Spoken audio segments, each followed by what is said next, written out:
Also, I need to fix a few more things. Yeah, apparently my OBS reset, and all my overlays and everything got jacked. Good times. I love technology sometimes. Sucks. That sucks. Sucks to suck. Need you. Well, it means I gotta. No. Oh, Nerdy, you missed a very funny story about what happened at work last night. Oh, he's live. He's live on Twitch, so Yeah. I don't know if you should be talking about it. Maybe work stories will have to wait later. Yeah, work stories are gonna definitely, especially that topic, will definitely have to wait a little longer. That's okay. I'm trying to save things. You could type it. You could type it to her. Of course, that didn't work. No, I just tell them about it later. If I will wait. I've been literally sleeping all day, so yeah. Girl, I woke up. I woke up at 9 o'clock. I want to say 8:30, maybe. And I laid in bed, like fucking bed rotting, flipping through TikTok until 5 p.m. And then I finally got up, had some sushi, went back to bed until DnD. So I woke up on Tuesday morning. So I woke up Tuesday morning, and I didn't go to sleep until yesterday morning. Oh, Jesus. Yeah, I've already talked to him about it. I'm concerned for his well-being and health at the moment. That's incredible. But I didn't wake up until like 8 p.m. I like have this like pinch in the side of my neck, and my like elbow on my right side is tingly. That's a Novin pinch one. Tried using my little shiatsu massage thingy to see if that would help, but it didn't do anything. 0 out of 10. Ugh, it's just the worst. Okay. Re-explain all of that again. You triggered the part of my brain that I keep trying to turn off. Called physical therapy. Sorry.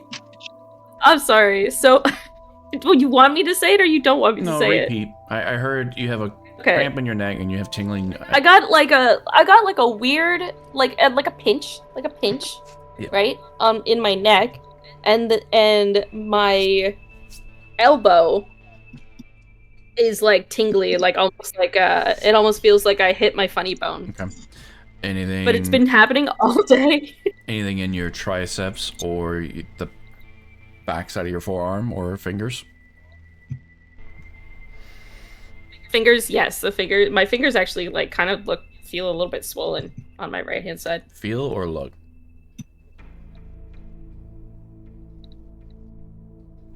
Yep, they're swollen. I just held them up to my left hand. It's not like bad, Okay. but they're definitely like noticeably thicker. Anything in your tricep? Nope. Tricep feels fine. Have you been leaning on a desk all day long or in the past few days? No, like I was just saying, I've been laying in bed all day, and then this was like happening.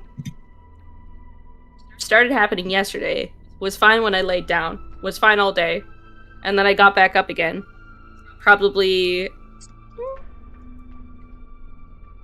around like 3 hours ago, maybe. Okay. And used my my little shiatsu massage thingy because my neck is sore. And I thought maybe that would help, and it didn't do anything. All right, we're gonna do a quick test. You know what the waiter or waitress pose is? Yes. Where you pretend you're holding a waitress tray. Yeah, I used to do that. Okay. So do that, which kind of looks like you're doing the Egyptian dance or whatever you want to call. So bend in your elbow at 90 degrees, bend in your wrist facing away from you at 90 degrees, and then I want you to straighten your arm without raising or lowering your upper arm. And keep your wrist bent. Straight. Oh, okay. I see what you're saying. Hold on.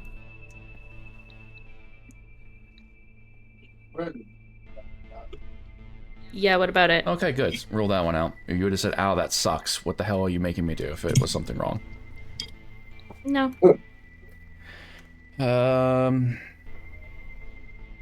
Keep your arm straight out like you just had it. Full elbow, arm parallel with the floor, palm down like you just had it. Turn your head away in the opposite direction, like you're looking over your other shoulder. And then from here, rotate your palm up, but keep your arm and elbow locked out.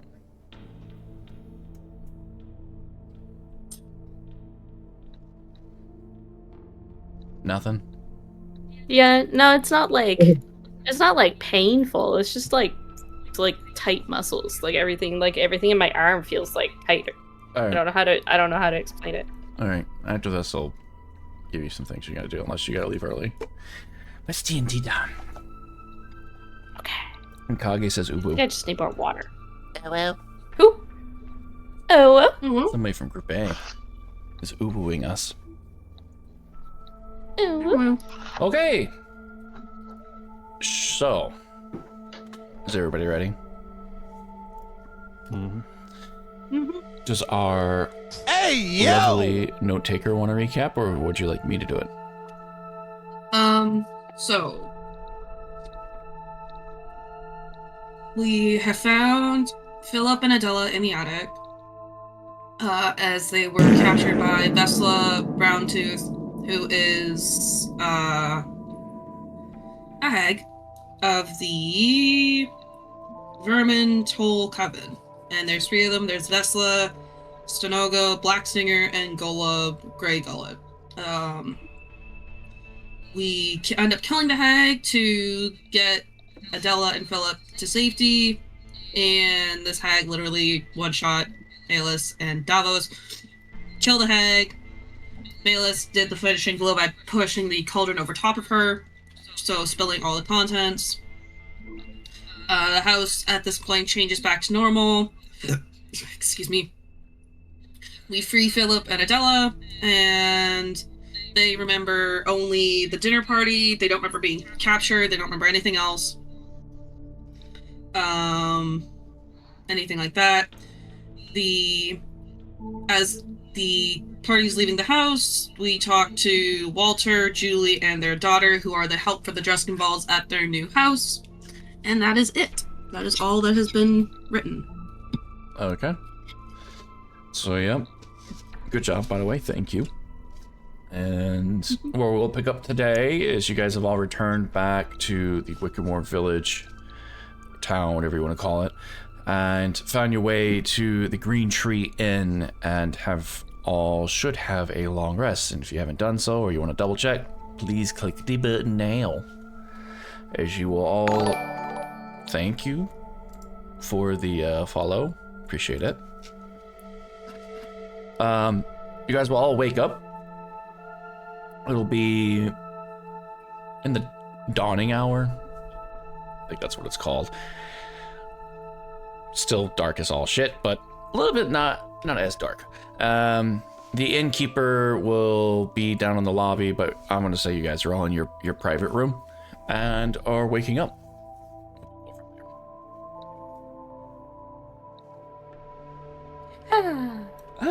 Yes, gotta do the Baldur's Gate 3. Good job, everybody. Never gets old.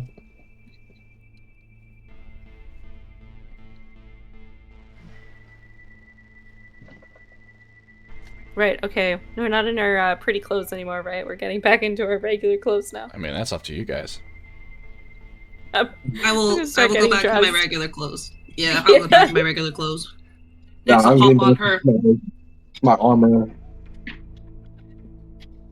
Yeah, head down for breakfast. Yeah, my leather duster, and my sweet looking hat and all that fun stuff. Okay. When you said leather duster, I thought you meant like to dust. You know? Dang, I girl. was like, That's I don't crazy. think it's gonna work if it's made out of leather, my love. Like, that's not. I mean, it might. I mean, you can dust some things with it. Ooh, woo. Mwah. Good night, everybody. Time for breakfast.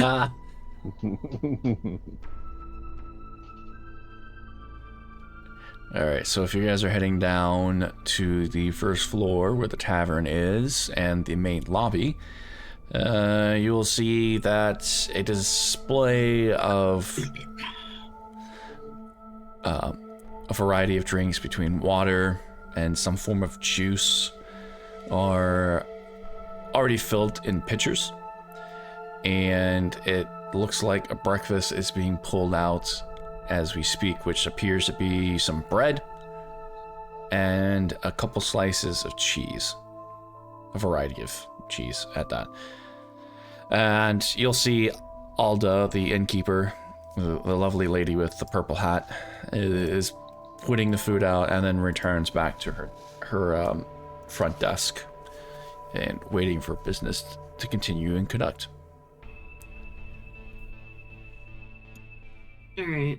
I will take some bread and some cheese, and I will take a table as I wait for everybody else to come downstairs. Okay. Sit at a table and start eating. So you said she's what? Sorry, like she's just kind of overlooking. Yep, she's sitting at the inn's front desk, waiting for any customers or patrons to come in. Yeah. While I'm getting myself some bread and cheese, so make small talk with her. And she sees. Okay. Hold on, I gotta remember my accent. How's my accent go, guys? It's Jamaican. Pirates of the Caribbean. Jamaican McCrazy, man. What? Wagwan. Wagwan. I got this. No pressure. Wagwan, my friend. Everything eerie. Good day. I'm not sure what that means, but it's been non-eventful so far. It means everything good, girl. Oh, I see. Well, other than slow business, would say everything is good, yes? And for yourself, madame? There was quite the happenings at the house last night, but I think it all got sorted. You see her raise an eyebrow, and you mention the house, and she knows that you had an invitation because you guys aren't very flamboyant about getting dressed up for it. What events took place at the manor? If you don't mind me asking. No, not at all. We were invited for dinner, but I don't even know how to explain what happened. Just some strange happenings in that house, and some witch was casting curses on the place. I don't really know how to explain it all. And I'm gonna look at her to see how she feels about what I'm saying. And listening to Liz next is kind of gonna walk over and be like, it was like a haunted house or something like that. It was some crazy manner of speaking. She kind of smiles at Malus. Is this normal here? You see her kind of do she's been staring at you with a sense of intrigue, but she's a very stoic woman and doesn't appear to have any facial expressions other than a slight eyebrow raise. And when you mentioned is this normal here for the haunted house, does kind of just shrugs, nods, a light gesture of confirmation. You get used to it.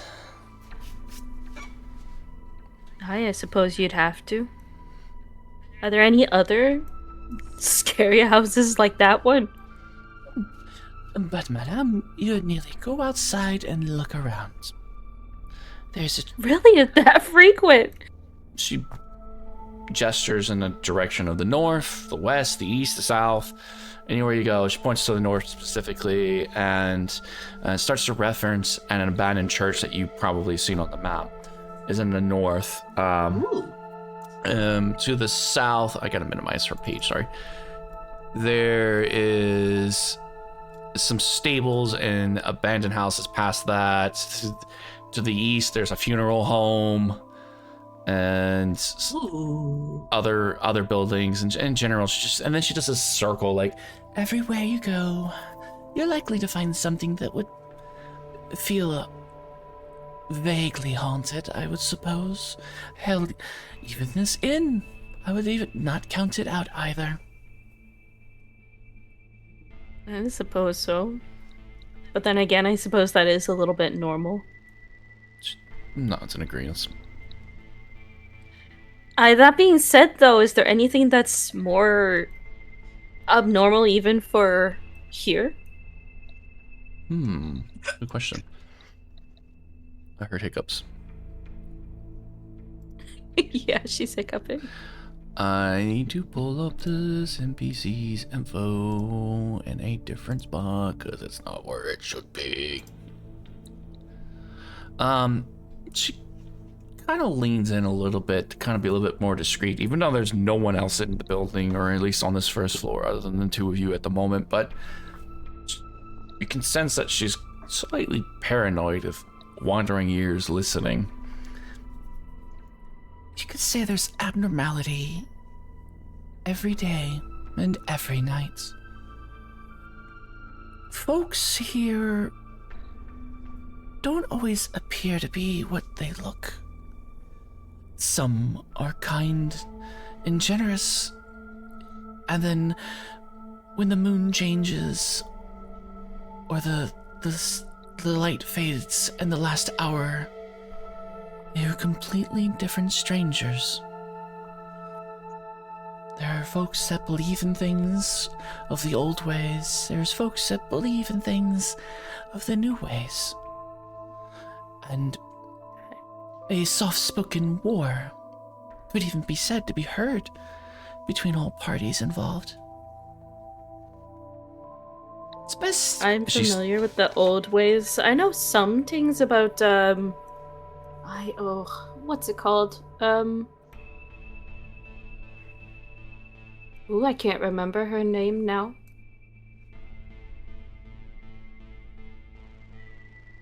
But I know the name of your inn. It's got something to do with the old ways. Oh, maybe I'm getting it. Hold on, above board. Do I know what she's talking about? The quote unquote new ways? I have to look it up. You know what? I'll allow you to do a religion check. Okay. A religion check, really? Mm-hmm. At least I'm at a 0 now. That's a good point. The odds are somewhat in your favor. Maybe not today, Barely. though. Yeah, the new ways. It's still early. It's still early. The quote-unquote new ways, and I use parentheses or air quotes for that one, doesn't ring any bells or has any form of familiarity with you. I do apologize. I was muted. I was trying to say I wanted to cast guidance to help her with that. Sure, roll 1d4. You don't have to bother casting it. I know from my other group who literally cast guidance on every single check. Saved me the headache of clicking things. Just roll 1d4 and add it to it. Is he even down here? Huh? No, Is he even down here? I thought it was just me and her. that's a good point. He did say he was muted, but for confirmation, is Malus downstairs? Malus is downstairs with her. Memphis. And the Memphis. Oh. I heard the talk of food and went downstairs to get food. There you go. Okay. Well, you probably just didn't hear you say that because you were muted. All right, yeah. Yeah. All right, then, yeah, just... All good. I'll even do it. 1d4. I don't think it's going to help you very much, but yeah, it doesn't help you very much. Sorry.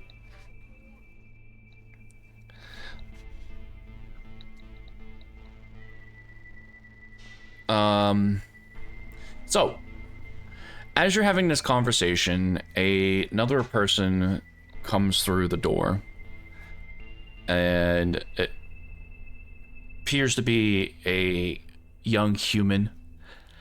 Has paint on their face, long, medium length, wavy black hair, a little bit of a rusty jacket. I'll get you a picture here in a second. It's coming in apparently to get a quick ale, and picture is coming up here shortly as I try to fight a sneeze. There you go. Comes in and greets the tavern owner. Sorry, I really got a sneeze and it's just not wanting to. Just sneeze already. Greets the innkeeper, Alda, and good morning, Alda. Has breakfast been served yet? And she nods her head and points over there. I'll be having my usual. One pint of ale would be great. Looks to you guys who are just talking to her and are right in front of this young individual, and quickly gazes at you with like squinted eyes to see. They're gonna get a really good look at you. And, by golly, are you the ones that all the rumors are all about? There are rumors about them. Why? Were there 3 of you? Or wait, I've heard that there's 4. Is it 3 or 4? Looks for Davos, I guess, who's missing. I was just gonna say that Davos would have headed downstairs. I just didn't have a chance to get a word in. Oh, you're fine. Okay. And then he squints really hard and sees this dwarf just barely over the top of a counter on the other side. Oh, it was 4! Oh, my golly, it's nice to meet you. My name is Gaston Doré. He sticks out his hand to shake out hands with all 4 of you. And seems really energetic to meet you. Interesting. Yeah, I'll shake his hand. And like as he shakes your hand, it's like a not a frantic, but a very like overly excited handshake. Like shaking it really not firmly, but just vigorously. And you can see a giant smile stretched across his face. And he goes, "It's a pleasure to meet you. I hope your stay wasn't too much of trouble up there at the manor last night."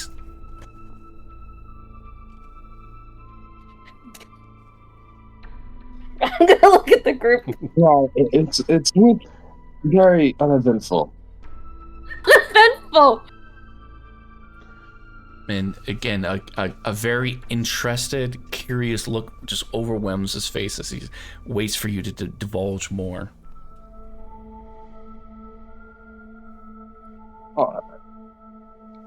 After he says those people, he kind of goes to his food. You know what?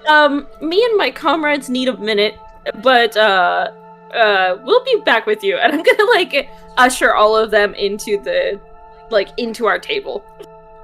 By all means, I'm sorry if I seem to be intrusive. I'll be over there at the tavern. And walks over to the tavern like a giddy pep in his steps. He walks over there and there's no bartender. So you see Alda just slowly make her way over there with her nice gown. Grab a tankard and pour ale for him and set it down. As he takes it, gives her a tip and a coin, and then immediately like turns and watches y'all. I'm gonna huddle everyone in here to the table. Okay. What are we telling people? Obviously, people already know. What are we hiding exactly? We won, right? And I'm gonna look at all of them. At this point, Nyx is kind of gonna step up from the table. She's gonna walk over to Gaston. She's gonna sit down beside him. She's gonna pop down on the stool beside him and sit down beside him and be like, "What do you want to know, sugar? I can tell you all sorts about what happened last night." Okay, guess we're going with that. You see his face just turn light pink of just blush and excitement as you say you want to tell him everything, and he looks at all the details. If you don't mind me asking, of course. Let me. I believe a proper introduction is much needed before. I don't want to feel like a stranger to you.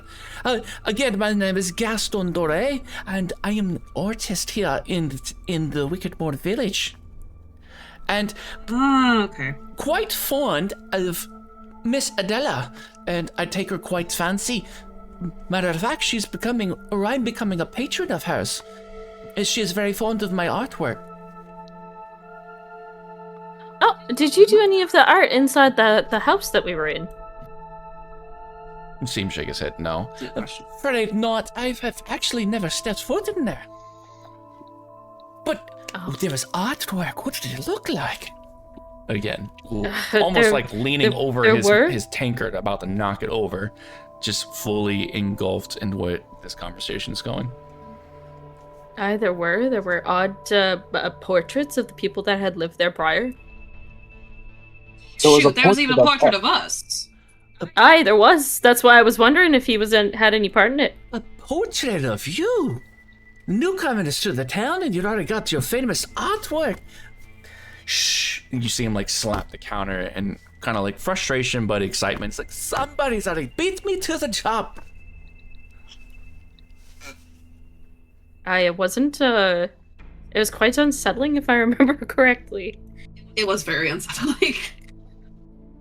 And Nyx will kind of look at Gaston and be like, if you want to draw something a little more appropriate, I'd love to have some of your artwork. She kind of gives him a wink. Kind of like trying to see if she could get some information out of him, trying to flirt with him, see if she can get any information out of him. Yeah, sure, roll me a persuasion. I can do that. Give me that okay. Give me that persuasion. Persuade. Oh, hello? Persuasion. Hello? Give me Is it me you're looking for? Not persuasion. perception. Normal. There we go. Persuasion. Oh my 21. god, that's a bard.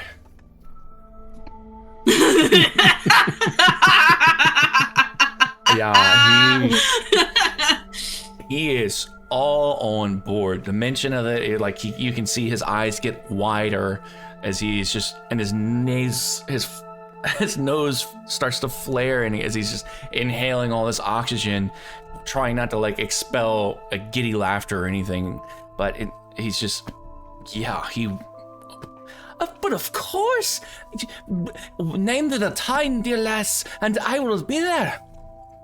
And I have many forms of artwork that I could do. And he's like all excited and like digging through his pockets to find like a piece of paper to write on, and then a pen, and it's like, okay, name the day and the time, and I will be more than happy to do this for you.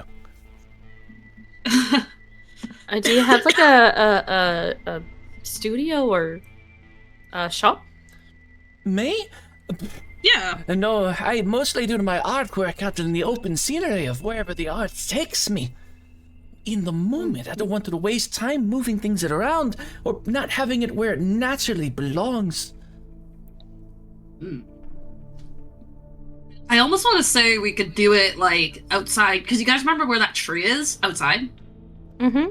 In the square. We could always do something there and see if we can get any information. Mm-hmm. What do we think? Yeah, I think we finish our breakfast and... Yeah! Are we expecting Adela and Philip today, or do you remember? I don't know. Did they say that they were going to be coming into town yesterday? I don't know. I don't think they said... I think they said they were going to meet with us once they got the manor all set up. Right, okay. So my guess would be that they're going to need a little more time.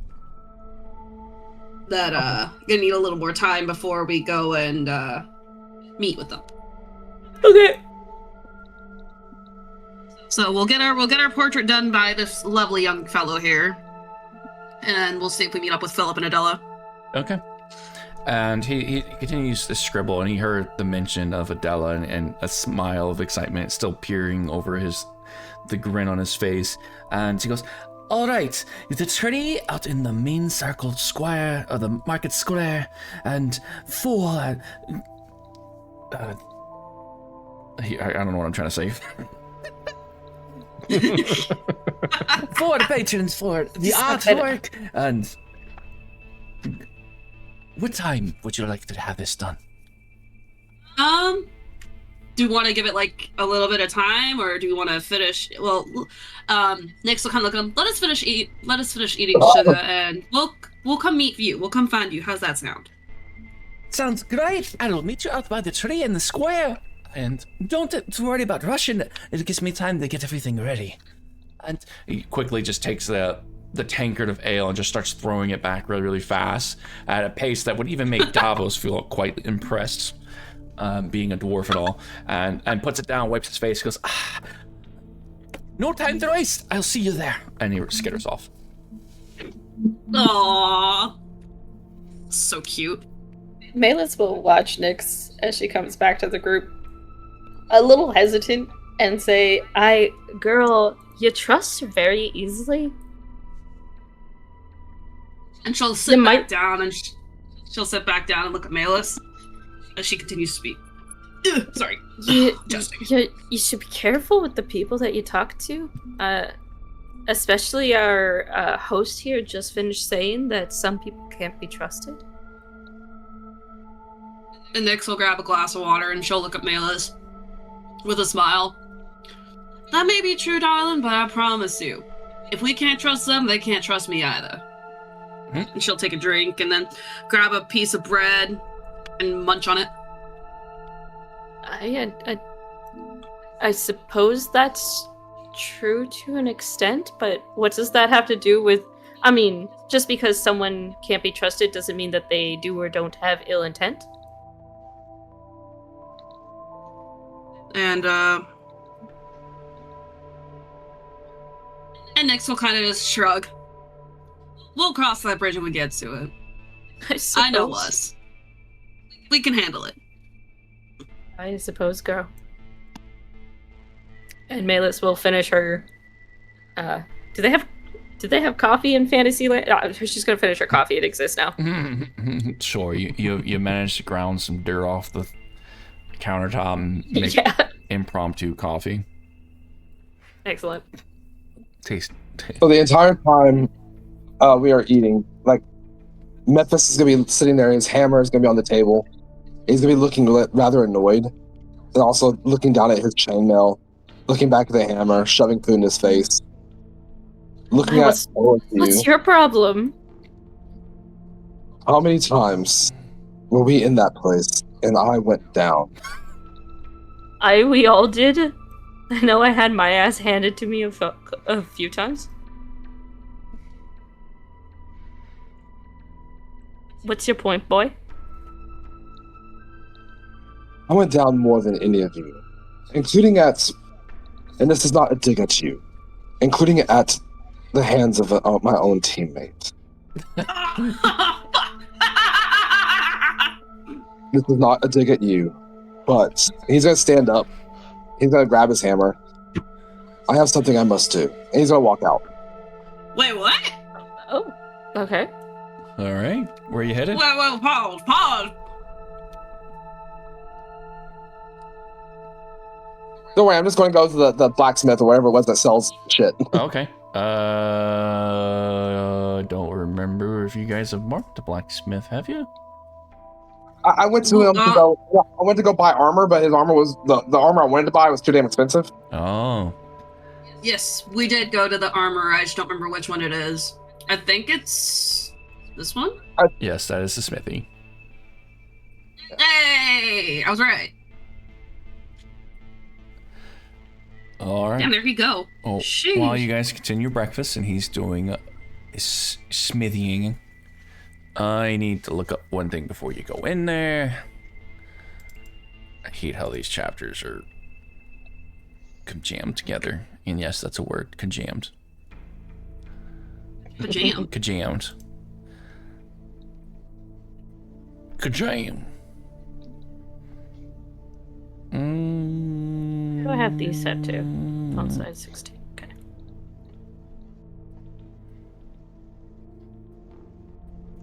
Smithy. Okay. All good. You go in and a familiar face, Jean, is hammering away at what looks like horseshoes. And turns around and goes, Morning. You say morning, he has this weird brow expression on his face. Morning.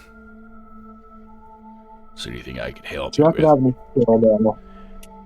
Say that again? Do you happen to have any skill now? One moment. And Rummy starts to put the horseshoe that he was working on down and the hammer and looks around to see what he has. I don't know if this is where you actually bought armor from. Yeah, I came to him before. I was wanting to buy his plate, but it was way too expensive. I don't know if it was. And it probably wasn't strong enough for it at the time. I don't know if it was. Was it from him or was it from the trading posts? I guess one was from him. He Because I told him my shield too, my original shield. Oh yeah, for the parts. Hey, I remember him taking stuff.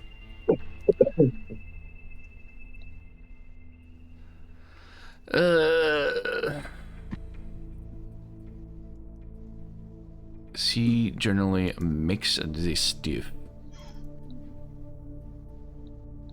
Alright, I'm double reading, so bear with me for a second. Stir. Okay, yeah, I did confirm it. So he'll come back to you. He goes, I don't particularly have armor here for any form of sale. I generally make horseshoes, farming equipment, simple weapons, and perhaps some jewelry and whatnot. Antique furniture, nonsense like that.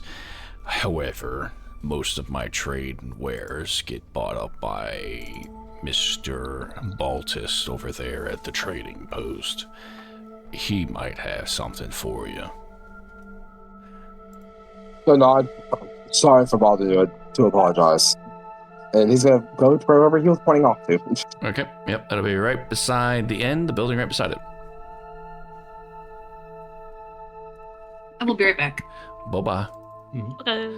Okay, so you go into the trading post, and yes, it's shelf to shelf, neatly organized, dusted, clean, the floor's swept, and you see the very fine, established gentleman you've seen a couple times, smoking a pipe behind the counter, sees you come in. Good day. Continues reading his article that he was already reading when you came in, and takes a stoat of his pipe. I'm looking for some chainmail and a longsword. Takes another little hit of his pipe to kind of have some of it, some form of enjoyment while conducting business, and then puts it down, and then looks up to you, and you see his gaze go from what looks like uninterested, normal look he's been giving you the past times to he didn't double looks at you, and you see his eyes and attention draw way more alertness to you. I'm terribly sorry. What was that again that you requested? I'm looking for scale mail and a longsword. Scale mail and a longsword. Yes, let me see. I will be right back. You could the armor could have made you a sword, but we'll go past, or the smithy. Sorry, he does make weapons. So he goes to the back, and I'm going to pull up. You said scale mail. Because I currently have chain, so next one up would be scale.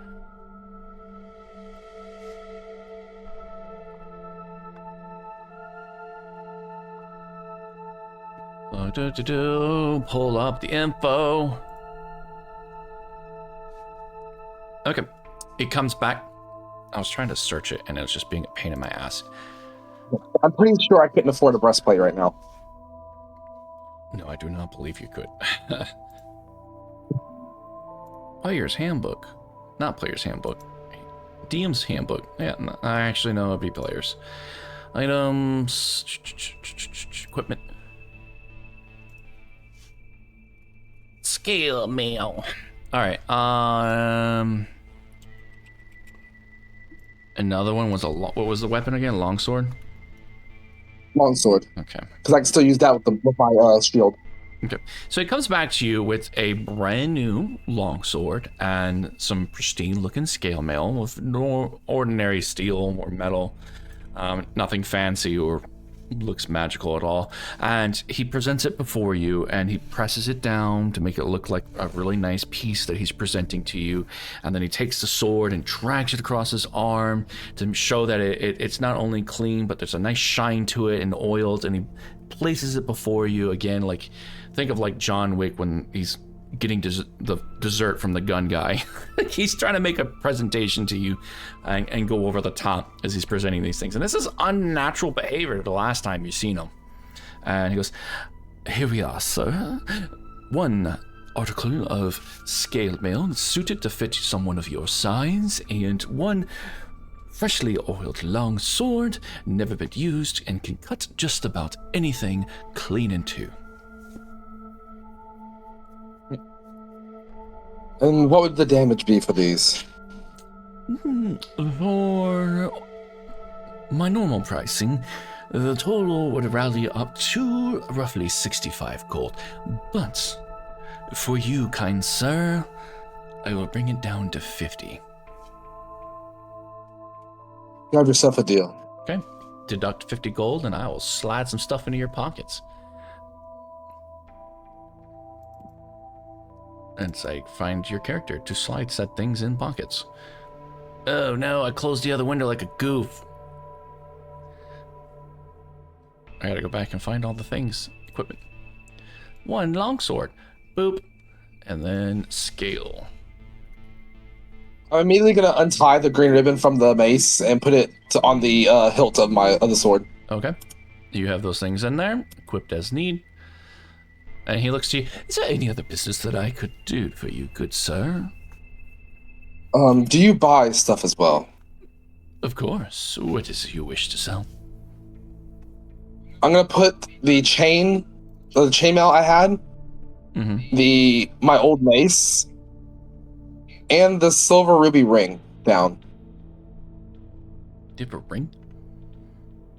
Yeah, I've been carrying a silver ruby ring for a while.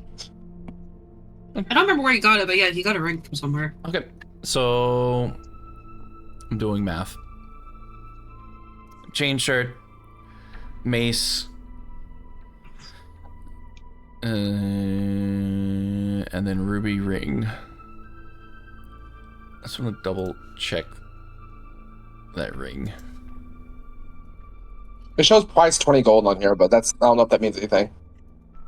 Yeah. I don't know if I put that there or not.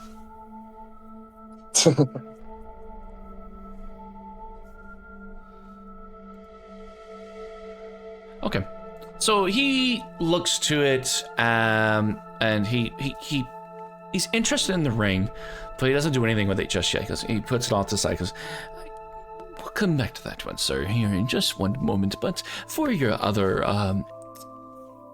attires that you're wishing to sell, the chainmail, as he looks at it and can tell that it's been kind of beaten to oblivion, as it's got like burn marks from being blasted by thunderwave and being bitten by who knows how many weasels and all these like stories.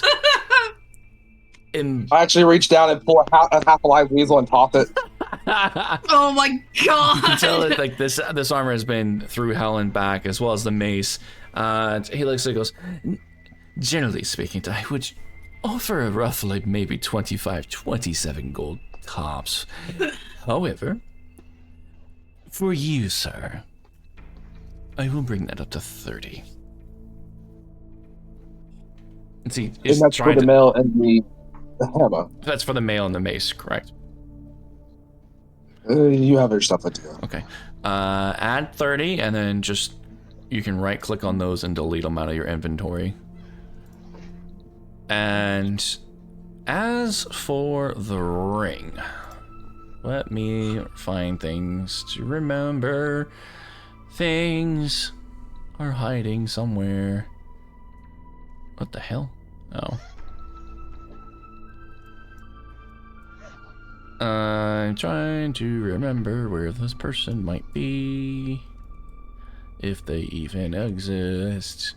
It does not appear, so...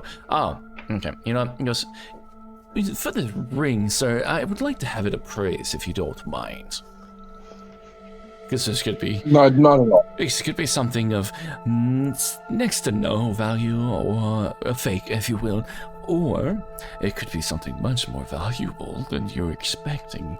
And I wouldn't want to take advantage of someone like yourself, sir. And he's me. I'll go ahead and let you appraise it. Very well. Give me 5 minutes, if you don't mind. And he's going to leave the shop and head over to the smithy and retrieve the smithy back over. But in that meantime, let's see what everybody else is doing. Meanwhile, at the Hall of Justice. What? Meanwhile, at the Hall of Justice, that's what he said. So what's happening in the inn? He left in quite a hurry, didn't he? Hi. Yeah. Did you just become Irish? I don't know what. Listen. Try to get it back, okay? Witty Jack Sparrow. There you go. That's all you gotta remember. You have a touch about you. A touch of destiny. No, wait, is that it? Yes. A touch of destiny about you. I got it.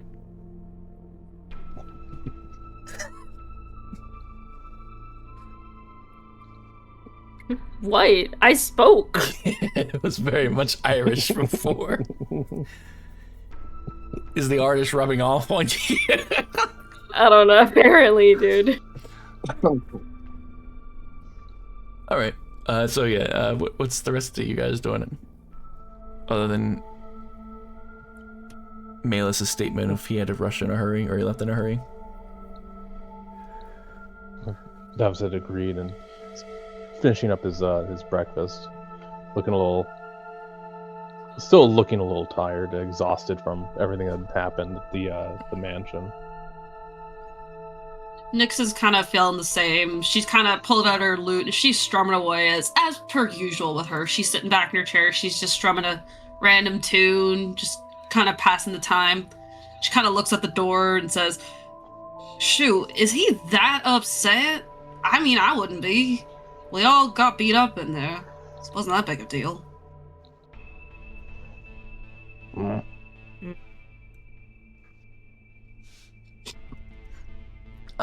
What? I let him take time, I suppose. No rush things.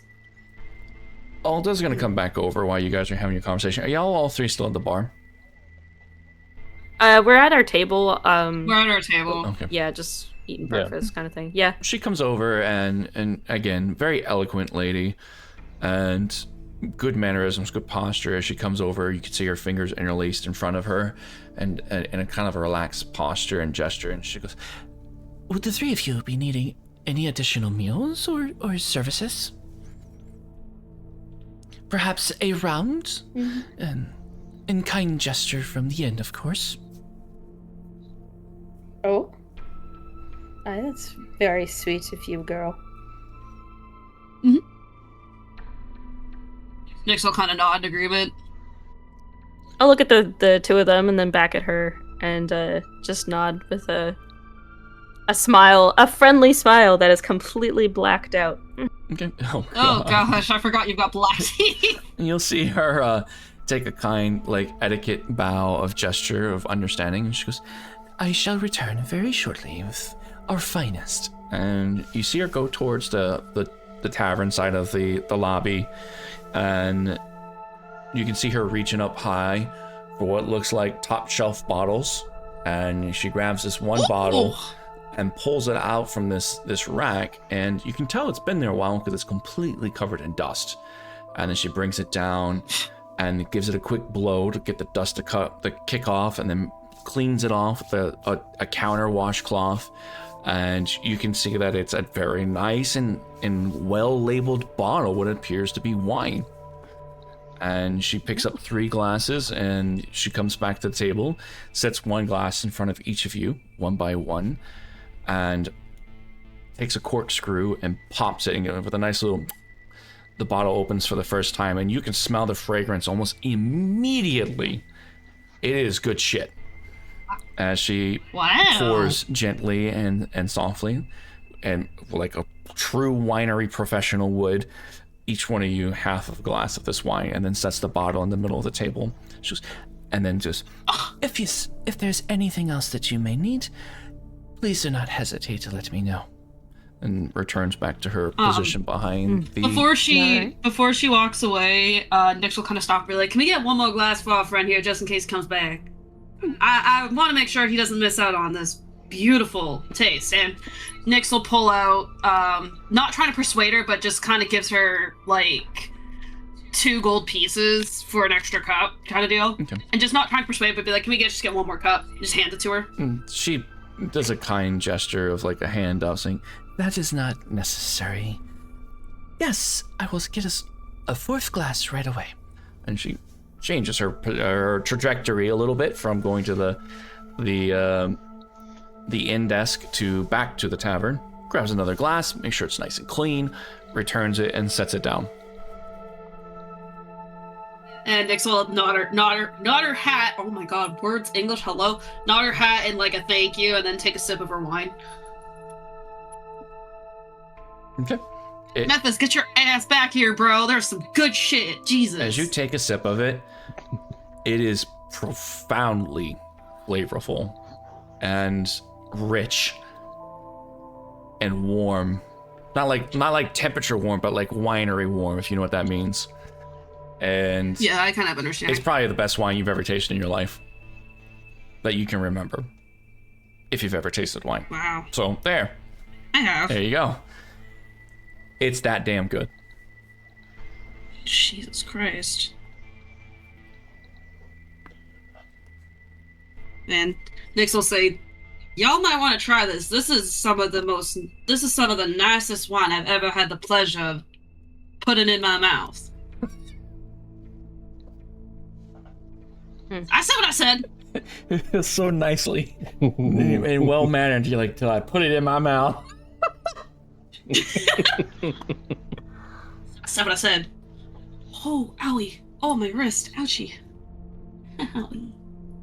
I'll take a sip of it. Yep. It's same. I don't know if Melis has ever had wine. I'm kind of sitting here wondering myself if she has ever had anything like this. Okay. It's got a sense of like richness and spices to it, like cinnamon and some other things in it. The age of the wine makes it incredibly robust and flavorful, and like again. How do I roll? Hold on. /R space whatever you want. There we go. And yeah, it's intensely. I want to say intensely, but it is very fine and probably like I don't know how to describe it. It's the best damn wine that you could probably have. Yeah. So she's had it. Probably in her circles, it would have been more for like very, very important rituals. Mm-hmm. So it feels weird to drink it just casually. We'll go with that. Okay. Nothing like this. No. I was gonna sip the wine and look to the other two and just say, either of you find it odd that we're being treated like this? I'm glad you said it, boy. Something doesn't feel right. All right. Nyx will kind of look back to both of them and kind of like shoot a puzzled look. It doesn't make sense all of a sudden. Like, how did word of the house already get down here when we've only been back a night? I mean, there were those two that came up to help. Maybe word got around overnight. I don't know, but it does seem odd. There's nothing saying that it's specifically tied to what happened at the mansion. Yeah, but we haven't done anything else. We did save that sheep from those wolves, remember? And the people were upset about that. Don't you remember? The mayor was not happy that we interfered. So, then why all of a sudden has everyone changed their tone? Maybe because they realized that we got here with Adela and Philip? Potentially, but still doesn't make any sense. I'm gonna pause your conversation just for a minute so we can allow Memphis to catch back up and join in on it. Memphis, the store owner. He's muted. Oh. Oh, no. Okay. The store never owner. mind. The store owner returns with Jean, the wonderful blacksmith that you ran into earlier, and Jean kind of has like this annoyed look on his face. He's being pulled out of a shop, for lack of better words, as the store owner, I already forgot his fucking name, Baltus, that's him. It's like almost like dragging him by the arm. This is, and he goes, right this way, right, Baltus. Jane, hey, this young man, this wonderful gentleman has a ring I would like you to appraise for me real quick and see if we can get an honest and true value of what it's worth. Gene kind of rolls his eyes and goes,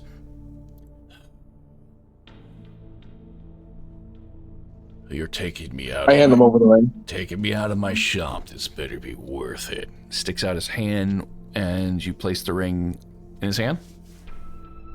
Yes. Okay. 1 second.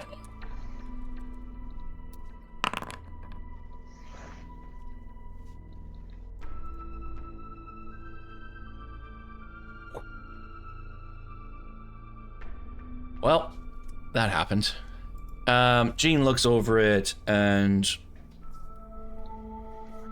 examines the silver ring pretty thoroughly, looking for scratches, looking at the gemstone that sits in it, and all the above, and starts to catch his attention a little bit as he pulls out this small little instrument to look at gemstones. You wouldn't even think a man like this would have something like that, judging by how he works in his smithy.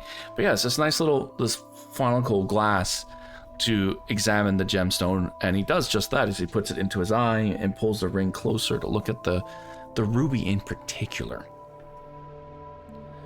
And then looks to you and goes, "Has one like yourself come across something like this?" I had to fix my voice. Mid-sentence. By the luck of the bearded one. As he strokes his beard as you say that, looks over to Baltus, was his name? Yeah, Baltus. And then you can see him whispering something in his ears. And Baltus' eyes just widen. And he goes, "Are you certain?" "Yeah." Pats him on the back with the thud of a blacksmith's wouldn't have when hitting somebody on a pat on the back. This is a big man. "Good luck." And he looks to you and gives you a nod as he hands the ring back. What is it exactly I have here? Baltus looks to you to answer your question as I'm getting all my screens correct. "Why, good sir, you have an exquisite piece of jewelry there, and quite frankly, much more valuable than you would imagine. And again, the interest of where you found this piece is too intriguing not to know." Where did you find that? Before I give you that information, I don't remember where you... I think we found it on the train. You found it on the train? We found it on the train. Yeah. That makes sense. Okay. Okay, what were you saying? So what exactly is it I have? Well, you have, sir, a piece of craftsmanship that has never been seen in this town before. Dear Leon, I've never even seen anything of that quality before. Not particularly this silver. You can find silver just about anywhere, and its value does fluctuate in price quite a bit. But what it holds inside of it is what draws such attraction, as he points towards particularly the ruby. And it is quite a fine piece indeed. Flawless cuts, no impairments, flawless, one would even say. Go on. I am getting the info one more time, just to be sure.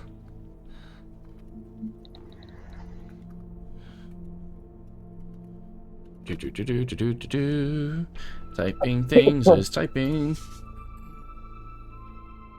Yep, I was right. Okay. So,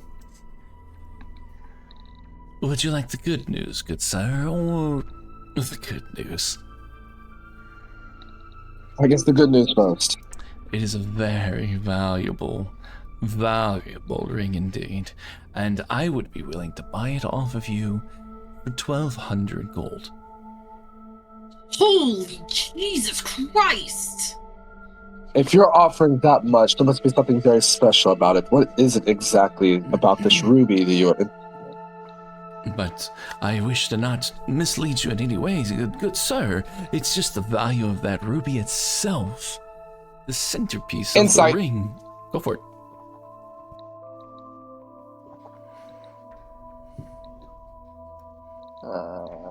Boop. Boop. Yeah, it looks like he's telling. It looks like he's telling the truth. Don't you hate? I believe everything he just told me. Yeah. 1,200 gold. 1,200. You're still gonna sell it? I'd keep it at that point. Fuck that shit. So he's going to try Don't to let go us sway you. 1,500. Don't let us sway you. Don't let us sway you. What was it? I'm muted. What was that, Memphis? I said I looked down to 15. My good sir, that's probably the price that I will, if lucky, be able to even sell it at. That's what the estimation was from the good smithy. That would be roughly 1,500 gold. So you must understand from a business standpoint, I gotta be able to make small profit, if any. How about I'm going to look at it a little bit. 1,250? Slowly start putting it back towards my pouch. All right. Because it is you, sir.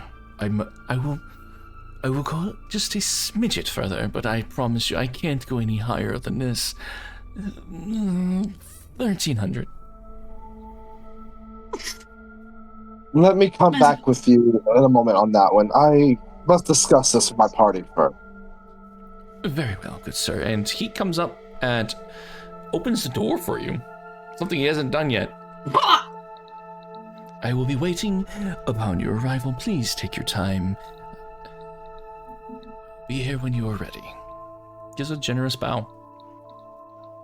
I'm going to go right back to the smith. Yep. Meow. Oh, there you go. Goodbye. Okay. So you're back at the smithy?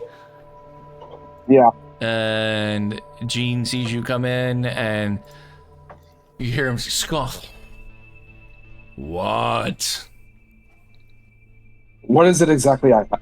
You have a silver ring with a very, very, very, very, very, very valuable ruby.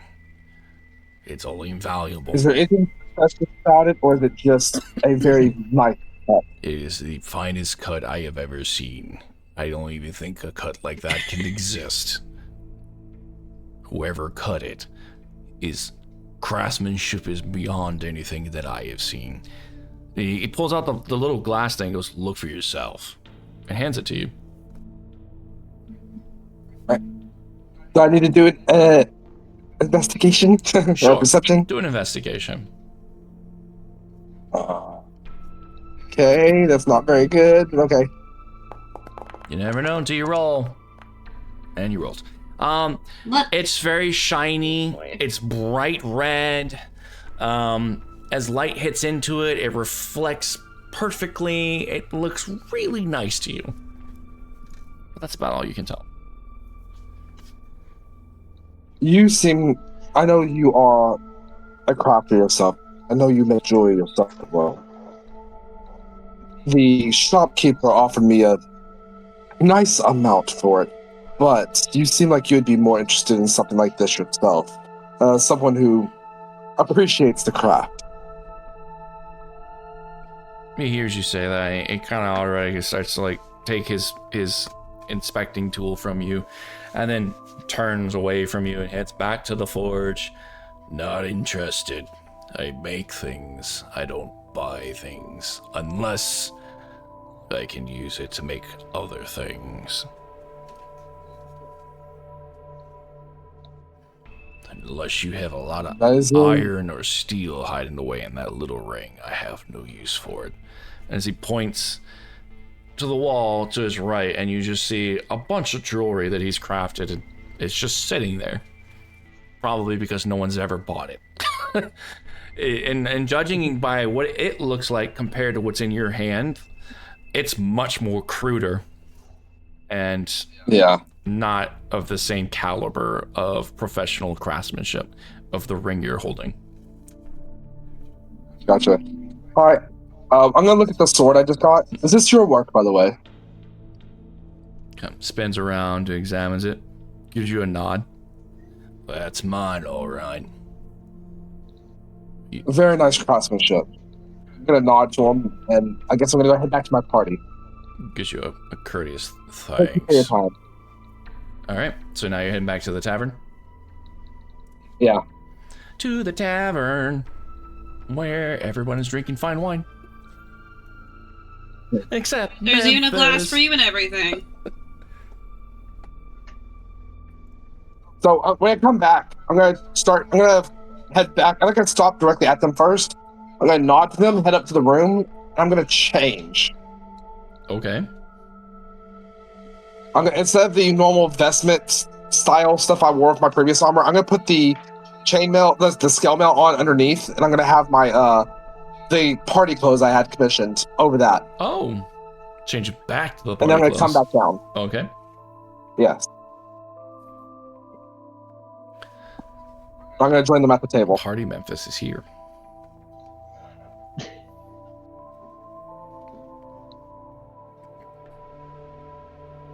Does any of you have the ability to detect magic in an item? Hi. I'm gonna put the ring on the table. Okay. I will look at it. Pick it up. And if I do a ritual, it doesn't use... Correct. It takes you 10 minutes, but... I will do a ritual. Okay, so as Okie dokie. you got 10 minutes before you can cast it. So I took this over to the shop. They offered me 1,300 gold for it. I immediately lose concentration. No, just kidding. 1,300. I figured there must be something special about this, other than it being a very nice cut of a ruby.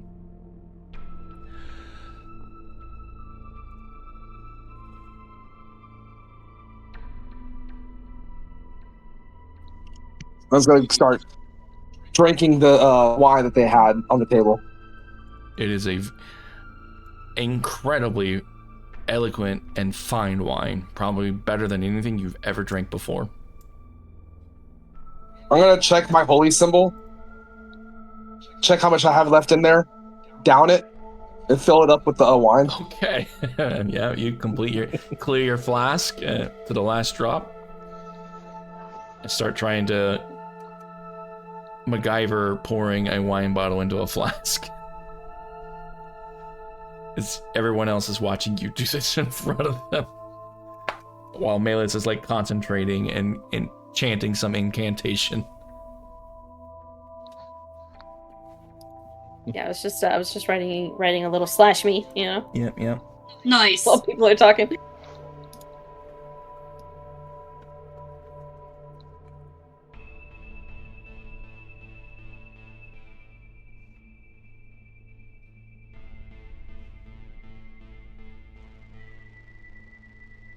Good chat. So whenever you guys see me, you're going to notice me have the party clothes on, but you can definitely tell the scale mail clinking underneath it. And you're going to notice the hammer is gone, and I have been replaced with the longsword. Interesting choice. Nyx is kind of gonna look and be like, so what was that kerfuffle earlier? Why are you so all up in your head? What's wrong with you? In my devotion, I am supposed to be a protector. I am supposed to be a healer. And I was the first to fall multiple times. Aye. You fell instead of us. But if Guys, I sounds fall, like you were doing your job. You protected us. We're all here. this is true for now.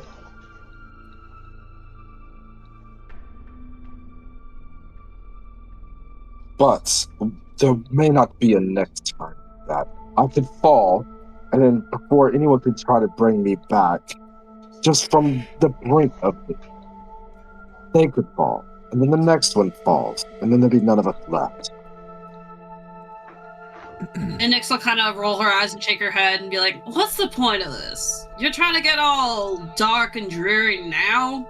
After all we've been through? Get your head out of your ass or something, sugar. We have already died once. Well, that's why we're even here. What happens when we die again? Does Malus know? Malus know what? I think everyone... What happens when we die? No.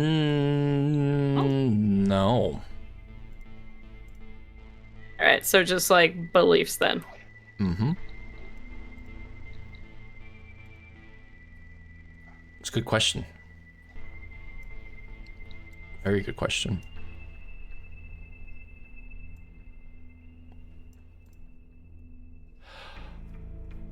I kind of look to the other two, like, do you have any idea how much I've been afraid to even use something as simple as turn undead because I don't know how it affects us?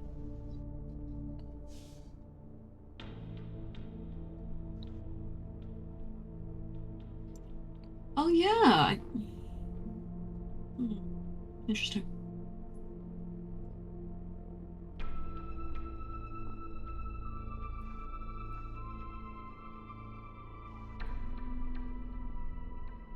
Nyx will kind of shrug and lean back, like almost like tuning her lute to make sure it's still in tune.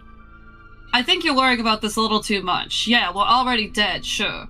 But we're not to the point of a skeleton or animated dead or anything like that. I think you're paranoid.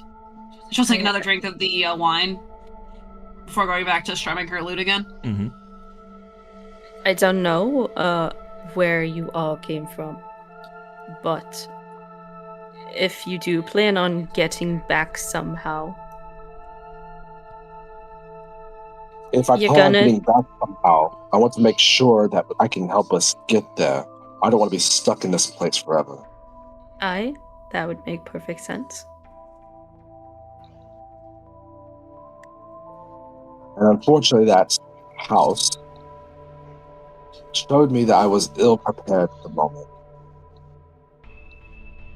But it prepare you for the next time, boy.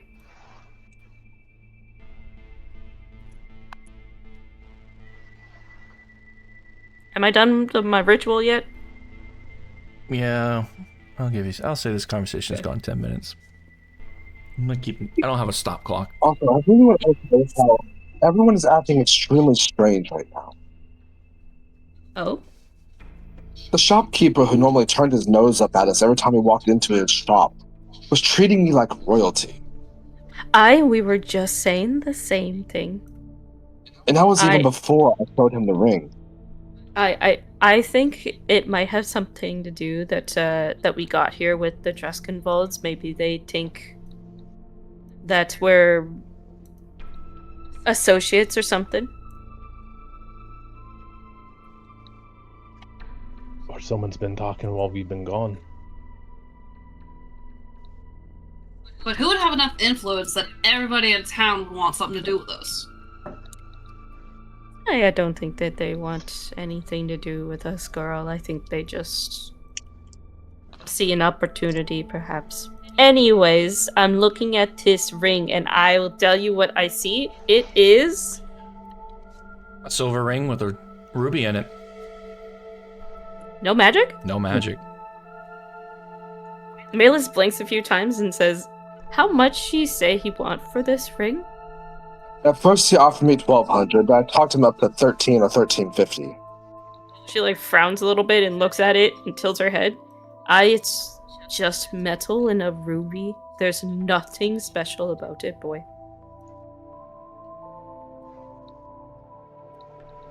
And I think after we are done with our drinks, we have to go pay the shopkeeper another visit. I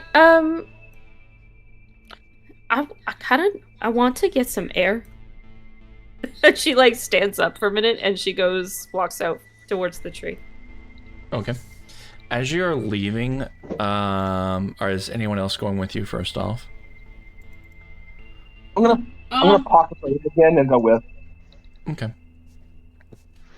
So I'll head out to the tree. so that's 3. What about Davos? Not wanting to be stuck behind, he's just going to follow them. You are following them? Okay. Everyone out to the tree. All right. Yep. As you guys are leaving, Alda notices that you are leaving, and not in a hurried motion or anything, but she stops what she's doing, returns to your table as you all get up and leave, grabs your wine bottle that's about halfway finished now, recorks it, takes it, and puts it behind the bar. We're out of sight. I left 4 gold on the table. Huh? I left 4 gold on the table. She doesn't touch it.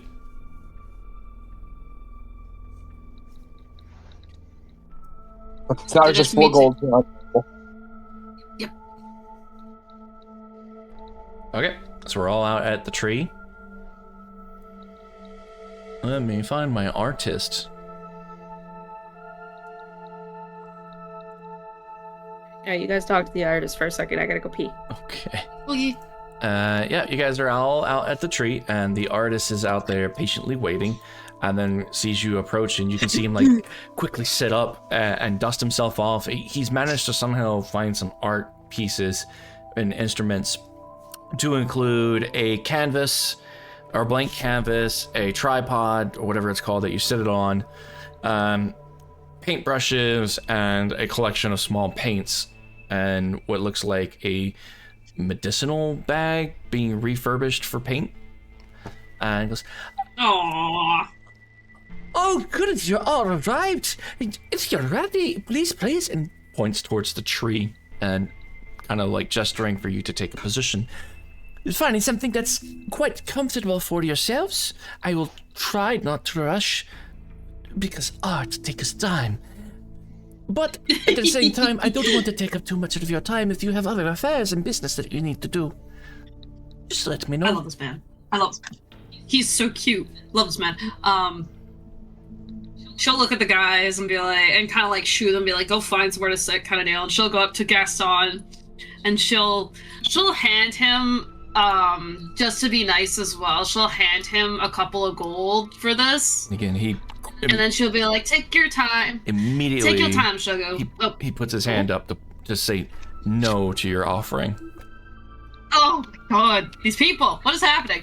Anyway, so she'll give him a smile and a wink, and she'll be like, take your time, sugar. I want you to make your best art. And she'll go by the tree, and she'll go find herself a comfortable position, and she'll grab Malus and bring her along, get them both comfortable and stuff like that while he paints. Okay. Is everybody by the tree to get painted? Indeed. I'll walk over to the artist first and say, so, exactly how did you come to hear about us? I'm curious. It's a good question. One moment. I'm also curious about this.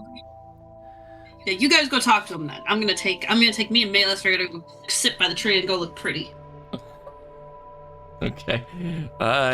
Give me a minute, and I will find the things that I'm supposed to be reading.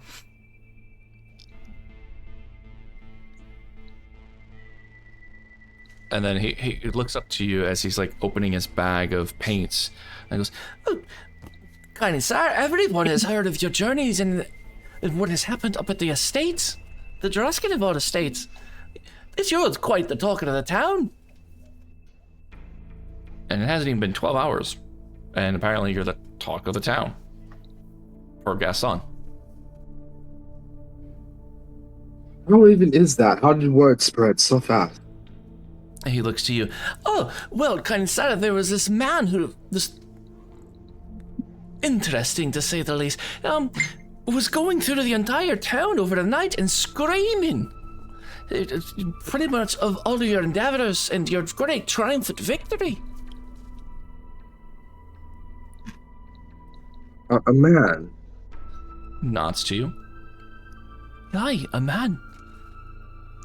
Who was this man? can't say I quite know his name, but he's a strange fellow. Wears a large hat, skinny, and wears a big... what is that jacket that... I can't remember what it's called. Dust jacket, or what is it called? Duster jacket? Yeah, that's the one. Duster. Large duster jacket, and you can't quite see his face, but you can tell by the way he stands with that arch and hunt over the back. He's very crooked. Anyways, he was going around telling everyone, screaming it at the top of his lungs. What happened? Oh, they're talking about they're talking to the artist about how he knows about us and knows about what we did. Mm-hmm. Oh, who was it? Someone was screaming, running around town at night in a duster jacket, a hat. The British are coming. I'm kidding. Nonetheless, think of that. Someone in the middle of the night was running around screaming of the things that we did. Yes, that's per his Yep. description. Insight check. Go for it.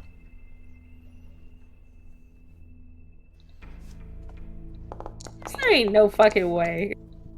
Very good roll. Yes, it appears he's telling the truth, and he's very excited about it. So excited that that is what's literally driving. He's the fact of what is being truthfully told by him. You can tell this is what's driving him to meet you, do this painting for free, and literally, you can ask him anything, and he's going to go find some way to have it accomplished. Damn. Because of what he There believes goes. to be true. Became small town heroes overnight, guys. Look at us. Well, hell yeah. How's the painting coming along? Oh, he hasn't started yet. He's being Oh. talked to by Davos and Memphis, Sorry. but he's not being very I thought quiet. the painting would be done by the time I got back from the bathroom. Judging by his excitement, he's not being very quiet about it at all. And as he's like boasting about you, this story that he's telling you and getting his getting set up for this painting, perception checks, everybody. Oh, of course. Those darn wolves, we shouldn't have let them live. 19. Damn. Pretty good rolls. 17. Pretty Damn. good rolls. 22. Okay. 22. Even with that, that's still pretty good. 16. Okay, everyone included. All right, all aboard. As he's telling you the story of what happened last night and his overwhelming excitement about it, and you can see townsfolk that are going by. Some of them are paying no mind. Some of them are rolling their eyes, blowing in disbelief. Raspberry. And then some are literally have stopped what they're doing and just watching.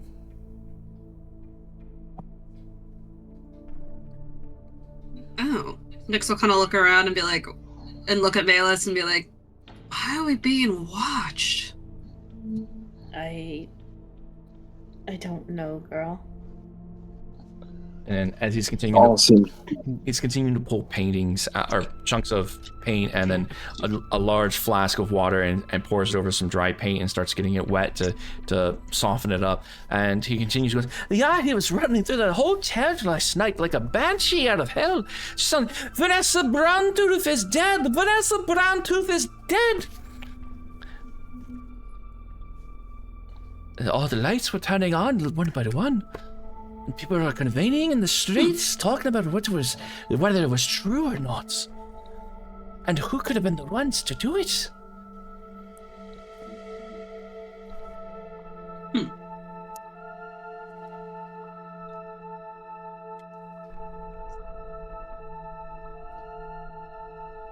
if the entire town knows, that means the sisters probably know by now too. That is possible. We should watch our backs at this point. Nyx, you did roll 22. Mhm. As you were looking around and noticing the people doing whatever they were doing, whether walking, rolling their eyes, scoffing, or staring at you in awe, amazement, or disgust, or disdain, whatever I'm trying to say, you happen to catch a glimpse of things moving in one of the alleyways.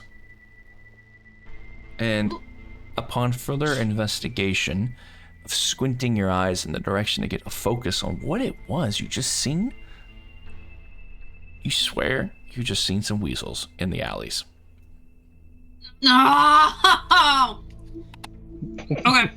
Well, you know me. I can't stop myself. All right. Tell me the direction of the weasels. Oh. Which alleyway? Oh God, I gotta scroll out. I would say probably over here. All right. Off I go. Later. As you just I'm gonna go chase the What are you weasels. doing? just disappear in front of everybody, as even like Gaston's like, Yep. oh, okay, we could wait if that's okay. Does this normally happen with your friends? She likes to run off a lot. Okay. As I'm looking at as I'm looking at him, because I still have the thing up, is anything from him glowing? No. Yeah, just a lot of normal ass people around here. Tree glowing? Pause. Let me find out. Tree. I could just do this the easy way. I don't know why I'm making my life harder. Click on said tree. The oak of many faces.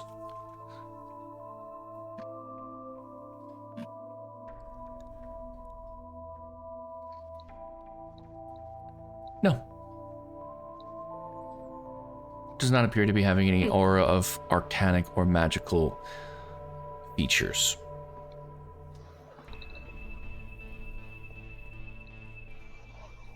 Do you know who puts the faces on the tree? She'll ask the artist guy. I just closed that. Why? Why you do this? Why? I'm sorry. I'm It's just fine, making it's small fine, it's talk fine. till she gets back.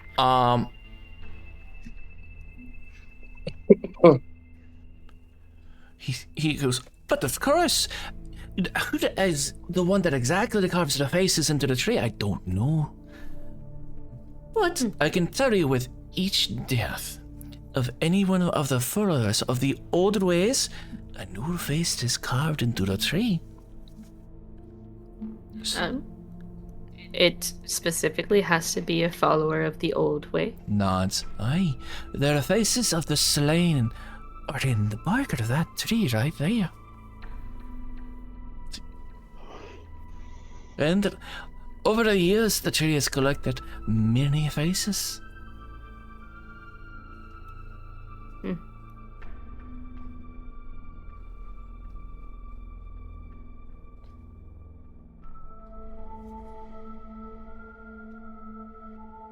Anyways, do we wish to wait for your friend to return, or should we just paint her in? I don't know where she went. I want to keep an eye on. Oh, I went to go find the weasels. Weasels. Okay. I went to go see the weasels because if you're telling me I saw a glimpse of weasels, you bet your ass I'm gonna go find out what the fuck it was. She is hell bent on killing weasels with her dagger. Yes. 1 second. Find the correct one. So as you go over to the alleyway,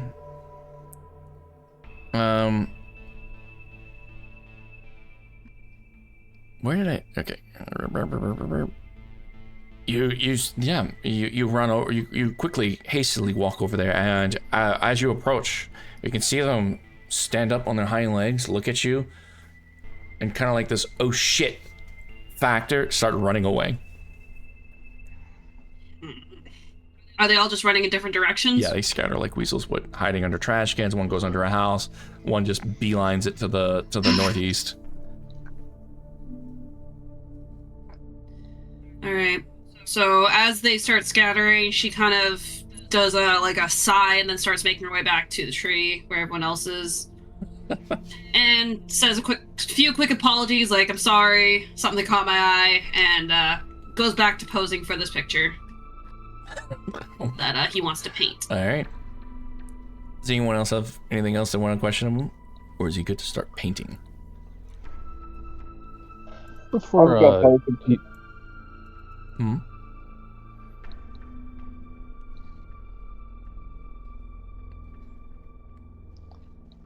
was gonna say before he starts painting, that was just gonna say.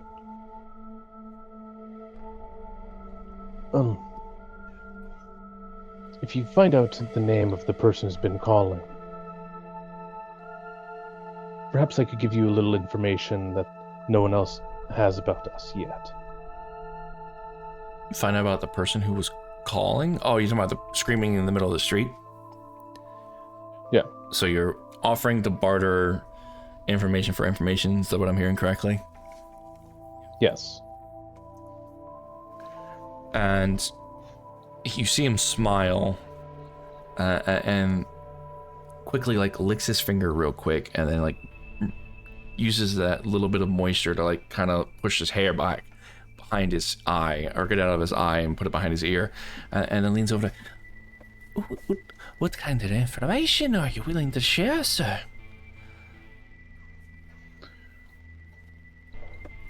Well, about what brought me here. I do believe that'd be quite a great story to hear.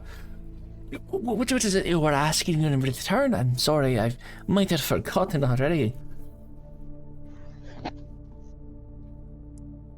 The identity of the one who was screaming about our deeds, of course. he looks around, sees who's trying to listen in, like he's actually looking to see if anyone's like eavesdropping real quick, and he leans into you, goes, Now, laddie, this isn't information we should be sharing out in the open. so he gives you kind of like this weird wink, see if you catch on to what he's saying, but then he leans in him a little bit closer. But you must know. Then that is understandable being someone of your position. He quickly leans in even further, like he's almost to your ear now, and goes, I was the crooked man.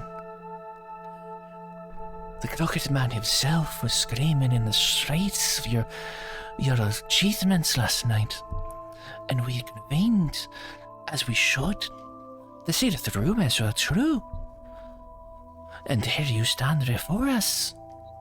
he nods in kind of like this pose of confident confirmation and almost blessed that you're here. And then it goes back to standing up and like adjusts his collar and looks around again to see if anyone was listening. Goes, But yes, how did we get to that painting?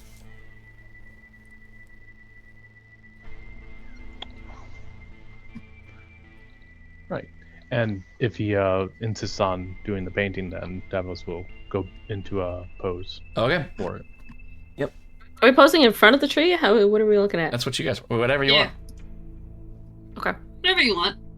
Yeah, I just need to know what the pose is going to be so that I can prepare it in ChatGPT.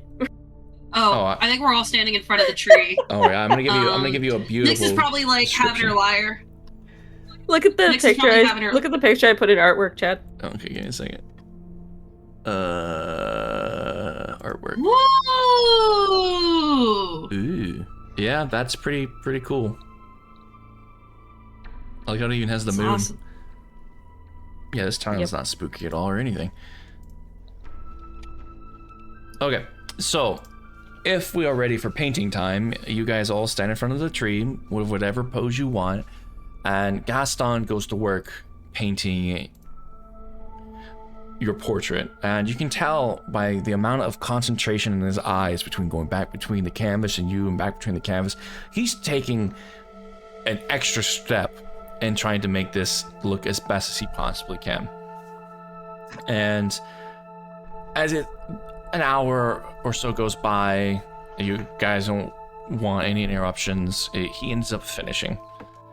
And he flips it around to show you, and you see the four of you.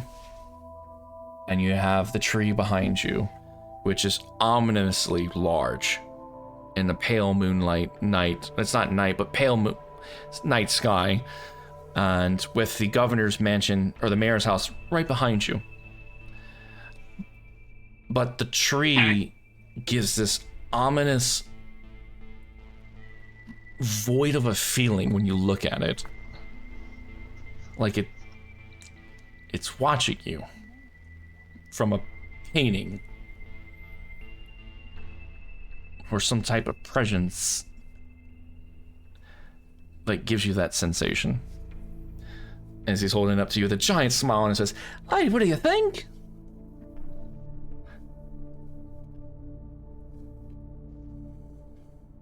And Nyx will give a smile and give a clap and say, "Bravo! Bravo, sir. It looks lovely." Just kind of try to make him feel good, and she thinks it looks really good and really likes it as well.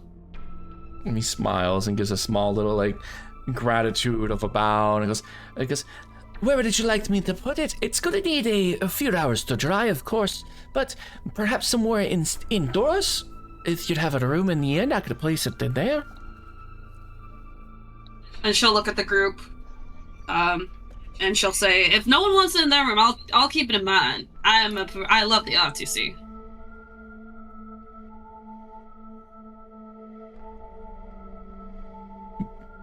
Yeah. I can't answer for you guys. Yep. Yep. Sounds good. No opposition here. Okay, I'll keep it in my room, Dan. You enjoy it. Very well. I will take it into the Green Tree Inn, I can't speak, and give it to Aldera, and she'll place it in your room for you. And he Fantastic. grabs it and carefully holds it and walks at a gingerly pace to not damage or fray it or have anything run, and takes it to the inn, and he disappears behind the door. Neat. Right, so where do we go from here? Well, not to alarm any of y'all, but I don't think those witches are too far. Oh? I saw some weasels over in the alley. Well, perhaps after we killed Vasla, they have nowhere to go. I didn't hurt none, but I think we should be careful about who we talk to, like you said. Any of them could be watching. Any of them.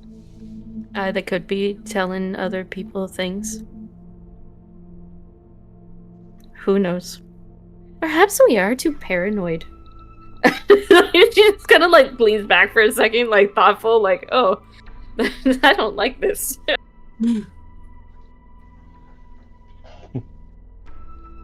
Yeah, Nyx will kind of just look around the square, look at all the people, like some of them who are watching, some of them who are walking by and stuff, and just kind of shrug. Yeah, is there anyone like here in the town square? Like, just meandering about? Yeah. Are you wanting to talk to one of them? Is that what I'm getting at? No, I'm just who's around. Okay. I don't know if I want to talk to any of them yet. So, yeah, there's, again, people going about their business. Some of them that weren't paying attention to the conversation, but now that conversation's over, most people are just carelessly going about. There's a few people who, again, are standing idle and watching. Some watching with what looks like a disdain look on their face, and someone looking kind of like Gaston and just star-stricken.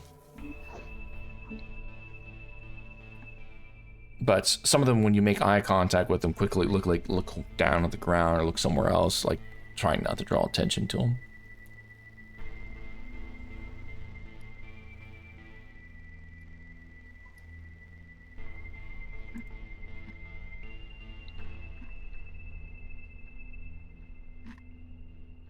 I believe the one thing the woman mentioned was about the church. Do you guys want to check out the church? I think we can check out the church. That was mentioned. Might as well. Yeah, I'm up for it. Malus looks around a little bit.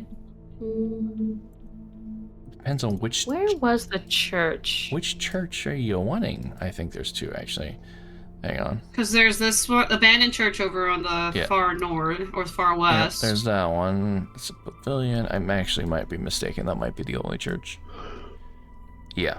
Yeah, I think she mentioned that it was like torn down or something. Mm-hmm. Yeah. What do you gentlemen think? Sounds good to me. I'm willing to follow wherever you go, but I think I do want to stop back at that shop first. He doesn't want to sell that ring. Alright, we can do that. Well, we can hit the shop and then, over to the church. Okay.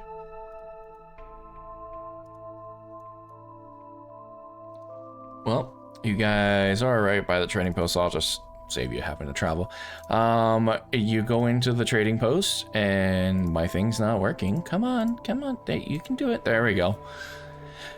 And Baltus is inside. He actually sees you approaching, and immediately runs to the door and holds the door open for all four of you. I kind of look at everybody else. Do you see what I mean? As I walk Malus nods. Welcome back, good sir. Have we reached a conclusion? No rush, of course. I'm going to look around the shop first before I answer him. Do I see a half plate anywhere? A half pipe? Half plate. Your phone makes it hard to hear. You're saying half plate? Half plate. Half plate. I think that's what he's saying.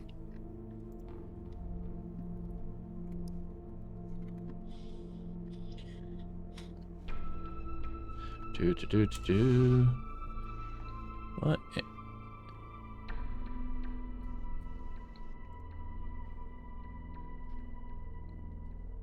Oh.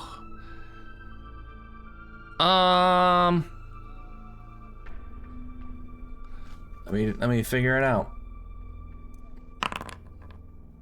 That's what. Roll that beautiful beam footage.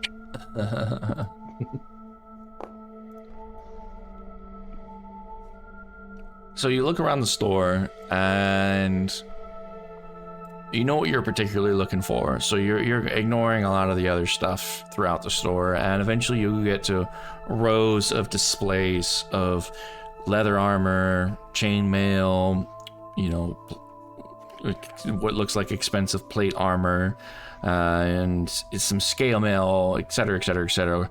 And there it is in front of you. What looks like half plate, but I need to quadruple check to make sure I can even give it to you. Stand by.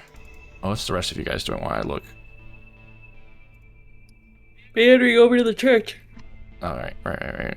Yeah, I'm gonna make my way over as well. While he's over there. I do. Yes, I can give you half plate. So it does have a price So tag I'm gonna on look it. at it and go, all right, how much is it on that phone? The price tag is for 750 gold. So I'm gonna look at him like, so for that ring, without looking at the plate, right? Oh, without looking at the half plate. So you originally offered me before I left $1,350 for this ring. 1,300, sir. I'm sorry, I cannot go any higher than that. Well, I want to go lower, but I want to see if you would agree on something for me. Oh. How about 1,000 gold? And I tap the half plate behind me. But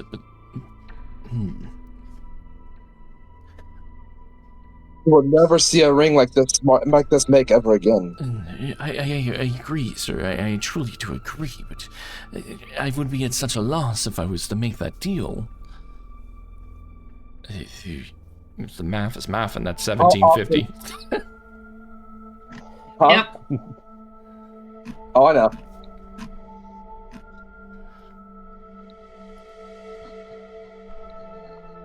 Could I possibly do a persuasion? You can try. Should I try? Can I have? Oh, I hate to go to DC You're on not there. Oh yeah, I was going back to the church. I was be like, can I help him? But no, I'm on my way to the church. I could guide myself on this, couldn't I? Yeah, you could. Just add a 1d4 to whatever you roll. Okay, so persuasion. Where is that? Roll, damn it.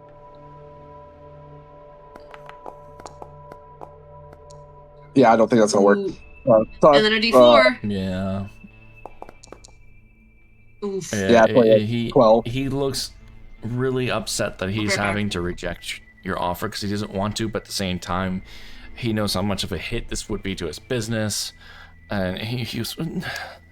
Listen, sir, I truly appreciate you coming into my shop, and I wish to work with you on this. It's just... You don't have to apologize. Oh. You don't have to apologize. How much would you be able to give me for the half plate and gold for the ring? The ring would be... the best I can do is 1,300. Take off 750, and that leaves us at... I hate math. Don't make me math. And can you show your work for me with this equation? Huh? It's like, please show me your work with this equation. Oh my god. You're killing me, Smalls. 1,300 minus 750 would be a whopping 550 gold in your favor. I'll look at the plate. Look back at your helm. Sir, I think we can have a deal here. Wonderful. I will get it ready right away. First, of course, if you don't mind, he hands out his hand to see if you give him the ring. I hold it up. I hold it out. Okay. He takes the ring. He puts it off to the side. Doesn't take it fully away from you because he doesn't want to feel like he's sleazing you, and begins to count out coins, stacks of 100, 1, 2, 3, 4, 5, and then a half stack of 50. And then pushes it over to you, 550 gold coins. And he takes the ring and then puts it in a secure box, locks it, and then walks back around to get the armor, pulls it off the display, brings it back to you, and with an oily rag quickly wipes it down real quick to make sure the shine is fresh. And then places it on the counter like before with the sword and the scale mail, and then there we are, sir. So I will add it to your inventory. Where are you? I am here. You are here. Drag. Now, out of curiosity, it is medium armor. Oh, that's scale. Yes. It is. Oh, half plate is scale. Medium. Smart. I see what you're doing here. Okay, yeah. You know strength modifiers are a thing. Okay. You have half plate in your inventory. Oh, there it is. Okay. Boop. And do you have a changing room here, sir? But of course, right this way. So he gestures off to the left of the store. And I'm taking your ring. What? Bye-bye. My ring. So I can get changed. I'm gonna say, oh, I do hate to ask this. I've only been a few minutes. Would you be interested in buying the scale mail back? I know it won't be at full price, but I figured I'd ask. You know what? For you, sir, and your gratuitous business today, I will buy it back at full price, since you technically haven't really used it. It should be good as new. So, give yourself an additional 50 gold, and I will take that out of your inventory. As he is super kissing your ass. Normally he should screw you over. Alright. And you're good to go. And I finished the painting. Ooh, I want to see. I want to see. What'd I miss? I went to make popcorn. I bought a lot of shit. There's a painting Oh, And no. sold. and artwork. Ooh! So pretty! I like the mood. That's pretty good. Yeah, I had to fix it. Pretty looks so creepy and so good. Pretty good. Pretty good. Alright. Alright. So this man's rich now? This man is Is that what I'm hearing? half rich, richer than he was, but are we all headed to the church? Yes. You can Yep. Okie dokie. Yeah, you have me for like another hour and a bit. What? Everyone's yawning. I said you have me for another hour and a bit. Okay. I was gonna be like, if everyone's sleepy, what do we want to do? Is this? It's only 9. Now let's go to the church. It's only 9:45. What do you mean? All right, you can start. Okay. You can start making your way there. You can make your way downtown. Walking Making my way. fast. Make my way downtown, walking fast, faces passing, I'm homebound. Do do do do do do do. Scooby doo doo doo doo. Leaving Davos behind. I heard that. Please stop You were leaving meant Davos to hear behind. it. Davos. Please stop leaving that man behind. Vámonos. All right, so Everybody, let's go. Sorry. Come on, let's get to it. You're fine. As you guys are approaching the church, clear signs that this church has obviously been abandoned. The foundations and partial walls of the church originally built look like they were built from marble and granite. The building is somewhat intact, but all the furnishings are gone. The wooden windows and doors are newly refitted, and cloth tarps cover holes where once was glass windows. New wooden construction shows that the place is in its first stages of reclamation. That's what you can tell from the exterior.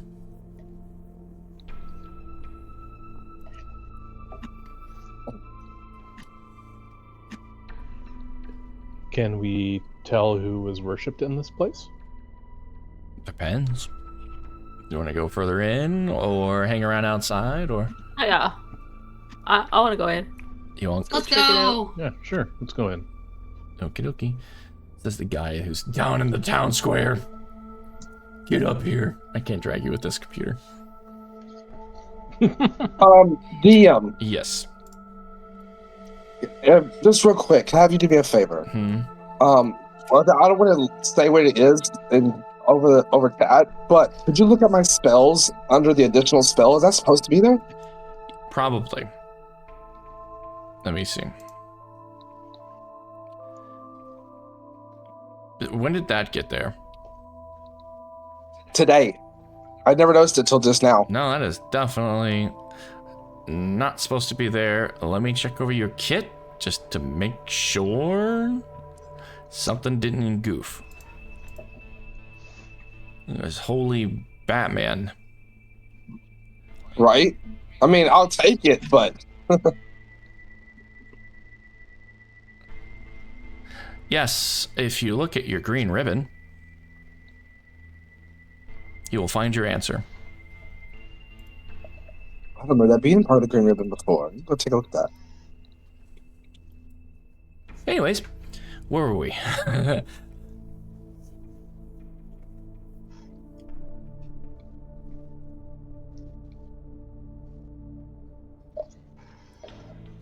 You guys were wanting to go inside the church? Sorry.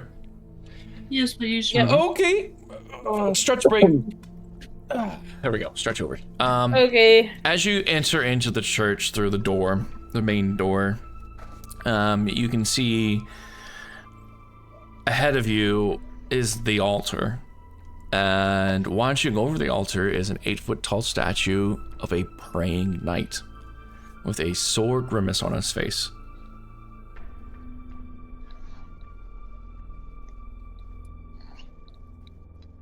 Interesting.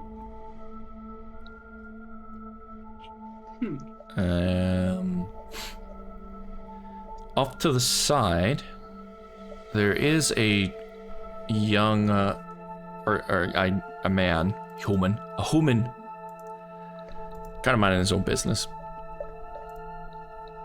Looks like me, holy fuck. His name's Chad. Just kidding.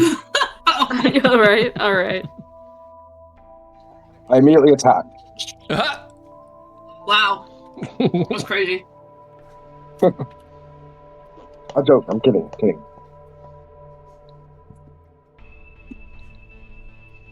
I'm kidding. Unless. Okay, unless. Yep. He just appears to be minding his own business. Looks like he might be praying. Who knows?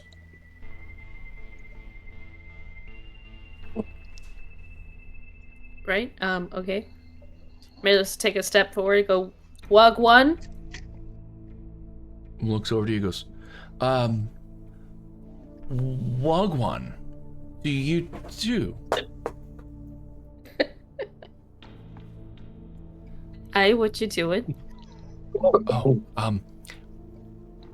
praying. Sorry, didn't notice anyone was in here. I'm sorry, am I intruding on anything? It would seem like we're the ones intruding on you if you're the one praying in your church. Oh, no. It's not my church. I'm just but a pilgrim. Saw that a place of worship, I figured it would be a good place to perhaps take a moment to pray.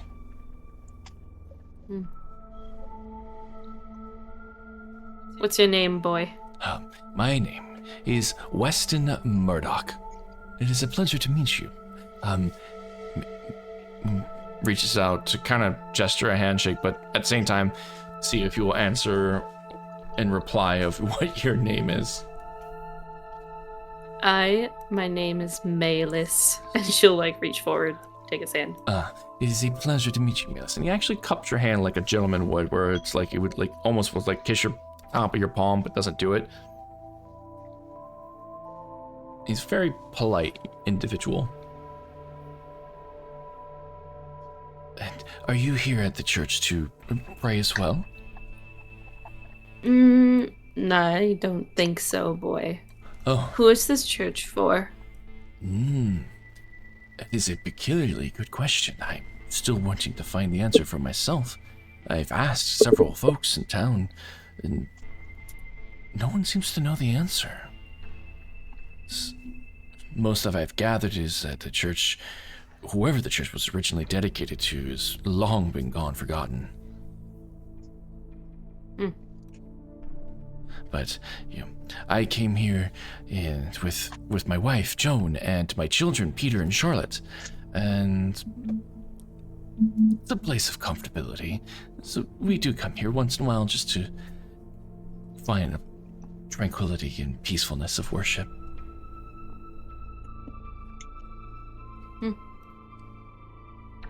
Are you a follower of the Bright Singer? He reaches out to almost grab your hand again, but then remembers, manners, and pulls his hand back. What do I know of the Bright Singer? Roll me a religion. I want to also see if I recognize that name. For you, it will be a disadvantage because it is a lore religion, and from where you're from, you would not have much knowledge of, if any. Gotcha. Oh! I'll make the check anyway. Go for it. Oh my god! Yeah, so for everyone who's not from this plane, it'd be a dis. Oh, there's your... Not one. Not one. What's religion? Religion! Okay. For you guys, you hear Night Singer and it doesn't ring any bells. It seems interesting, but you have no contemplation of what the Night Singer is, or... Did I say Night Singer? I gotta reread. Where am I at? Bright Singer. Bright Singer. It's the Bright Thank Singer. you. You can't correlate what that religion is whatsoever. However, for Malis, and possibly one more, Nyx barely met it. Wow. Nyx, you must have heard this in passing. I mean, I am a bard. You are a bard. You have ears that can hear things that no one else can hear, apparently. You know that the Bright Singer has an attributing precedence with songbirds. And it just so happens that there's plenty of songbirds roosted in these rafters right now. You can hear them chirping away. It's been known that songbirds are a sign of the deity's blessing. And said deity, I'm finding the info for. Give me 1 second. Where's the religion stuff? I might have to share some info. You guys are making me share info. Why you do this? Because we can. Because you can. Good answer, I guess. Mhm. Because Because my popcorn's burnt and I need to take out anger. you taking it out on me? Yes, because my popcorn is burnt, Chad. Mr. DM, my popcorn is burnt and now I'm sad. I'm sorry, your popcorn. So I roll good now. Did you roll? Did you put it in for 1 minute and 40 seconds? I put it in for 2 minutes, like an idiot. Oh no! 1 minute 40. That's the sweet spot. I don't. Sad.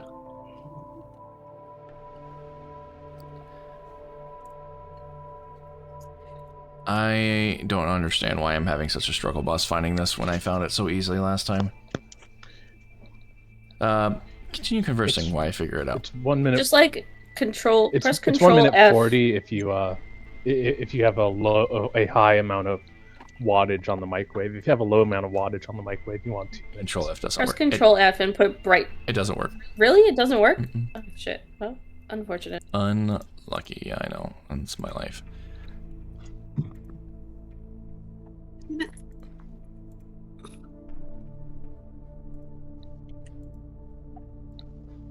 Okay. Bright singer.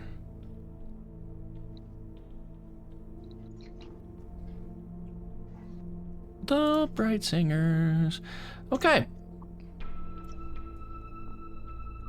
Since you guys did good enough, I am going to make a journal entry and give it to you guys. You know what? I'm just going to give you the whole page, so you don't have to bug me no more. Just the two of you. How about religion? Yep. Just the two of us. Create entry. Religions. Create. Give me 1 second, I'll be right back.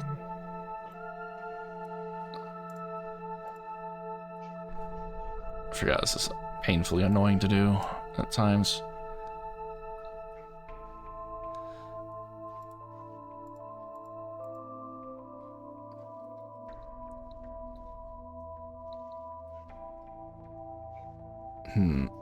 It did not work in my favor the way I wanted it to. Alright, never mind. Redo. Delete. Yeah, converse. While I work on this. Chad, check your DMs. No! Why are you making me do things? Oh my fucking god. Yes, that. So you don't even need me to do things. You already had it. I found it because you were taking forever. Yeah. And then you said that you couldn't copy paste it. No, so there you have it. Yes, I can copy paste it into Discord. What I was going to do is create a journal entry for you, but you should already have access to the journal entry for this. Oh. I don't know how that works. It's under The Crooked Moon, Chapter 8. Under journals. Under Oh, yes, okay. Yep. Yeah, so the same thing. Same thing. Alright, where were we?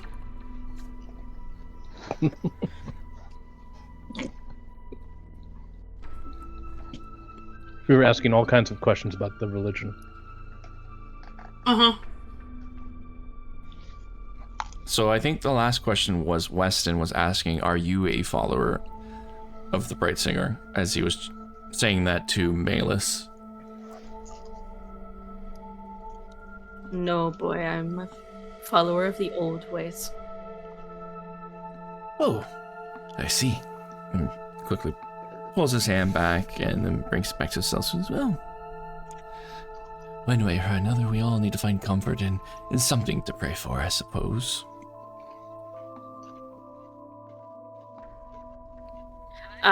If I'm remembering correctly,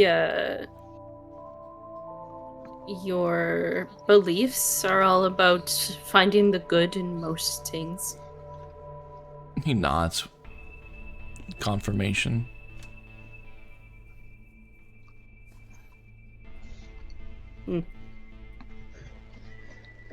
I don't know. If you follow it, you'll walk clean, you'll walk good. There's nothing about that that's bad. It is the best we can all do. Or hope to achieve, at least. That's the most I can do, especially for my family. I think that goes for most people. For those that have families, I suppose. Maylus looks a little confused for a moment. She doesn't know she still technically has family. Mm-hmm.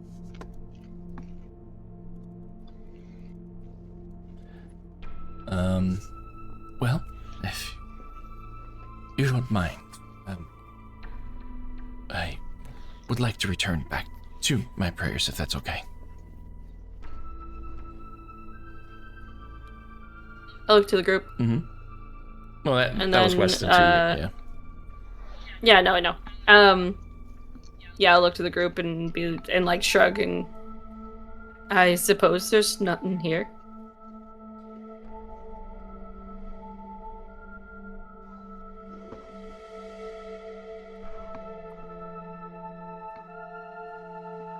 Do we leave?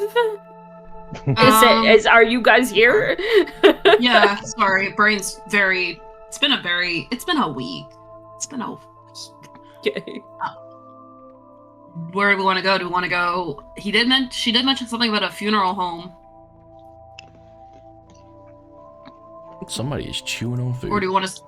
I know, I can hear like a lot of like chewing. He's got popcorn. I made him get popcorn. It's my fault. Blame me. I'm sorry, guys.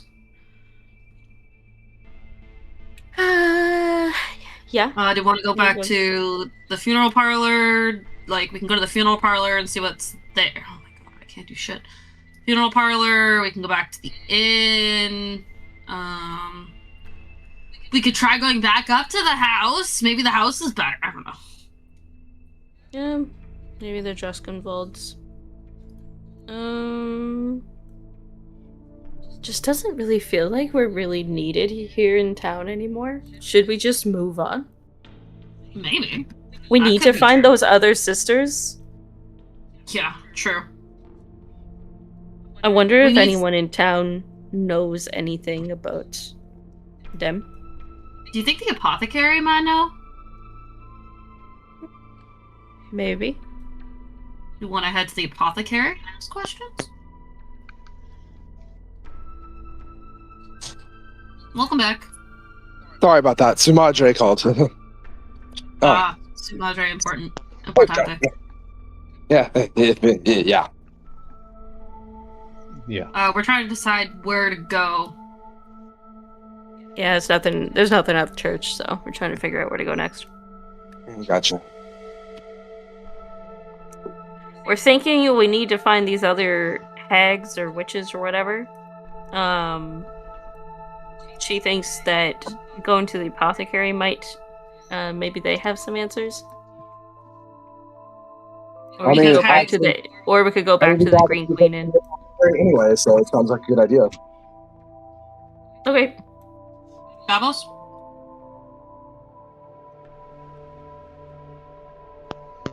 I had just muted. Too bad. But yeah, going to the apothecary to find out if they know anything about the other two hags would probably be a good idea. Alright, off we go! Whee! Good lord, you zoomed across the map. Oh, the apothecary is right over here.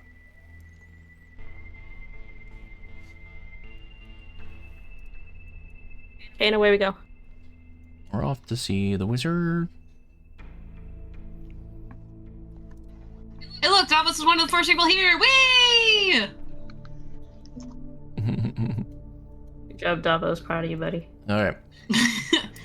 Hey, does this apothecary keep a diary that we can read?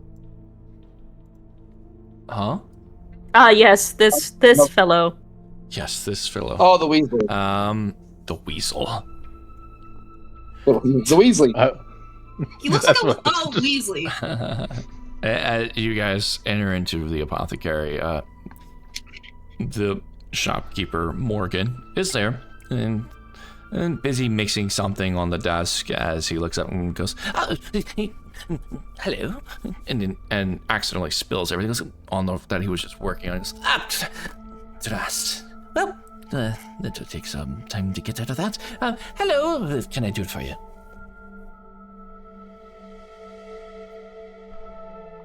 You want me to take the lead on this one? Yeah, it was your idea. Yes, of course. So Nyx will walk up to the gentleman at the she'll go up to the desk and be like, "Sweetheart, I'm wondering if I've got a couple questions for you, if you don't mind me asking." But of course, what is your question?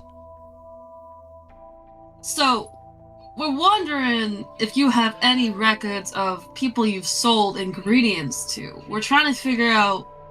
We just dealt with one witch in town. We're trying to figure out maybe if the others are around here somewhere. Our first thought was they bought ingredients from you. By all things, buying the materials from me. I don't get it. No, not at my shop. No. I know better than sell anything to a witch. It is preposterous and dangerous. Go for it.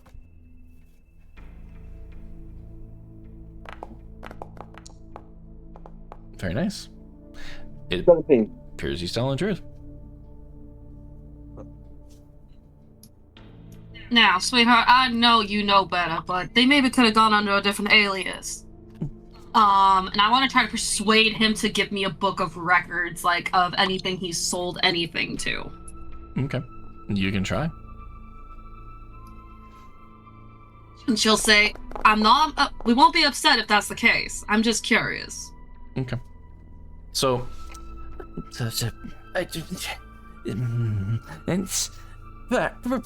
perhaps give me a name, and I can look over some of my records. It is a delicate detail, given the privacy of my customers' secrets. People order multiple variety of things, and they need like some with helping cure a sore or an ulcer. Some, helping them with other issues. As he like takes his index finger and makes it stiff, and then unstiff, and stiff, and stiff. Oh. You're one of those type of apothecaries. Some of the things that people ask for do require a little bit of delicacy of privacy. I'm sure you would understand. Of course, darling, I understand completely. If you've got a name of Stanoga or Golub, that's all I need to know. Give me that information, we'll be on our way. Stoga and Anola. He starts... And Golub, darling. Starts scanning the pages. You can see his fingers going over the name, flip, go over the names, flip, going over the names, flip. And you see his head shaking, like he's not finding it. And eventually he runs out of pages that are written endings. I don't believe I have any record of those two. I'm sorry. It's alright, sweetheart. It's alright, sweetheart. I'm just glad you checked for little old me. I appreciate it. And she'll look at the group and she'll sigh and shake her head. Well, that's okay with that one. Anything else? I'm gonna look at him. I'm gonna see if maybe buying something might help with his willingness to work with us. And right now, we're just people walking into his establishment, demanding questions answers to questions we're asking. Like, before we ask you any more questions, I'm gonna look around. Like, can I get one health potion for each of us? But of course, if that is what you wish, I could definitely sell you 3 health potions. Is that what you were requesting? 4. 4. My apologies. One moment. As he starts to ruffle, he turns around, and the display behind him has most of the health potions, as it's like a commonly bought item, as you would imagine. So he keeps it behind the counter. You can see them hanging in a nice display just above his head, as he turns around and fishes out 4 of them. And one moment. I swear I know how to DM. And I wasn't questioning it before, but now. As he places them in this nice little vial display, so they don't like roll around or bump into each other. 1, 2, 3, 4, and sits in front of you. And they'd be 50 gold pieces each. Total is 200. All right. I give them 200 gold, and I tell the rest of the party to each grab one. Okay. If you Amazing. Thank If you. you have a potion, add it. If you don't, let me know and I'll give you one. I do not, please. I do not. Okay. I gotta move you guys because you're all stacked on top of each other. I do. I had one, so. There you go. That should be you. Yep. You're good. Davos.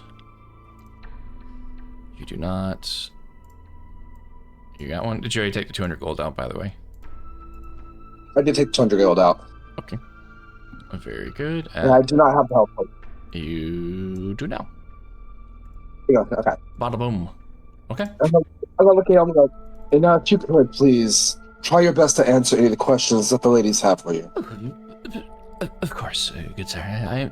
I promise you I'm not trying to hide any details. It's just certain things of privacy. However, I can tell you if they were in the shop. I just can't tell you what they've purchased, which, and regretfully, due to my records right here, I don't have either of those names.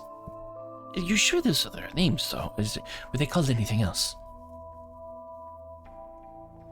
Hag sisters? He laughs a bit. You see his eyes open wide as he hears Hag Sisters, and it's more like a look of fear. Like, oh.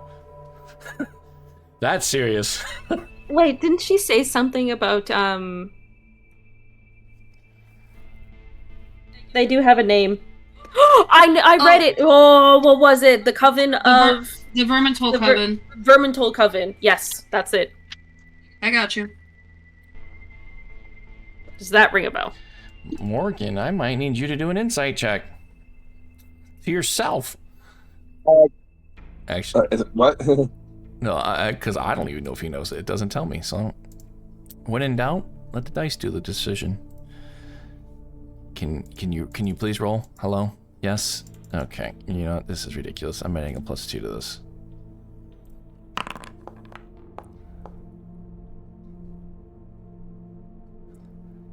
Okay.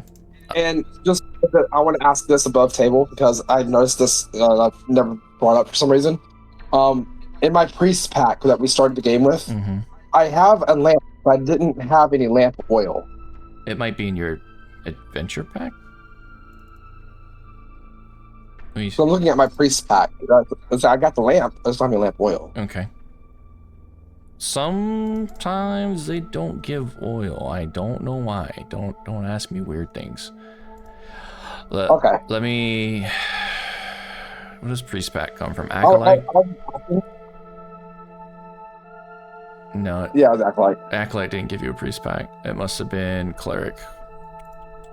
Oh, could have been, yeah.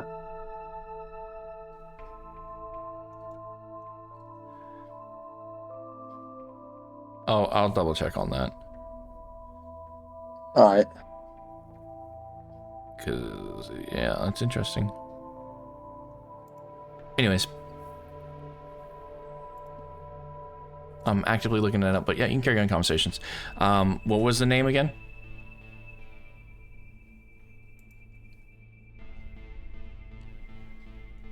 Vermintol Coven or Vermintide Coven? Vermintol. Vermintol? Okay.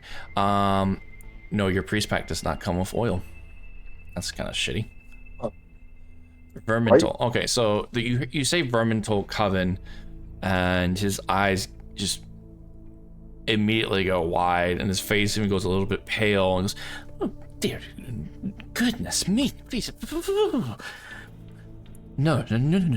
I gotta tell you and assure you, no one that uses that name has stepped foot into my shop. To be quite frank, I don't think they would need to. That is The Vermintor is quite a feared name, and I'm pretty sure I wouldn't be here if they stepped into my shop. I'd probably be dead.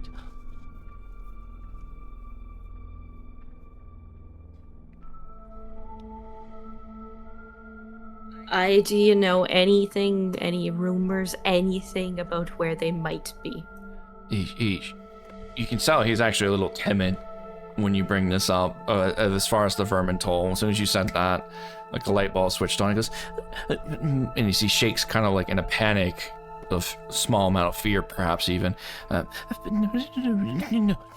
She's gonna walk over to him and put her hand on his shoulder and like meet his eyes and say, Morgan. That's his name, right? Yeah. We already destroyed one. Help us destroy the rest. Oh, my goodness. Wait, you're the ones that the town is talking about. That's us. Oh dear me. Oh, my apologies. I didn't know it was you. Well, that's good news. Oh, okay. So the hag is dead. The hag is dead. He kind of straightens his back a little bit, like in a bit of a relief. Sorry. I wish I had more to offer you. I just don't know anything other than a name. Everyone knows that name. And those that don't clearly haven't been here long enough. All right. I'll ask another question then. Who can we trust to give us information in town? That's a good question. I like where your head's going with that one. He sits there and ponders on it, and he goes, Mayor, no. As he's thinking about it. He's thinking about it hard. And you can tell, like he's lost it. He's gazing somewhere else across the room, and pondering, and stroking his cheek, or his chin, with his hairless little weak chin, his weasel faced chin. I'm trying to remember what is his association. Morgan is his name, right? Morgan, where are you? Ah, of course. Let's see. Old ways, no. Patient lady, no. Bright singers, perhaps. Newcomers, no. Ah, you know what? I think your best bet would be Howie. Do you know who Howie is? Howie? I don't think we've met a Howie. Howie, or maybe, or Hilda. Hilda, I might know. She's always in the woods. She's a huntress. If anyone could be able to find her, then maybe be Hilda. That would be my best guess. If not Howie. Howie's the deputy that works over across the square. He takes to the town. He's like a sheriff. He thinks about it a little bit more. Maybe Wendell. I don't know. Wendell could be kind of trustful and scary in his own way. And if you don't remember who Wendell is, that's the mayor. Gotcha. Oh, okay.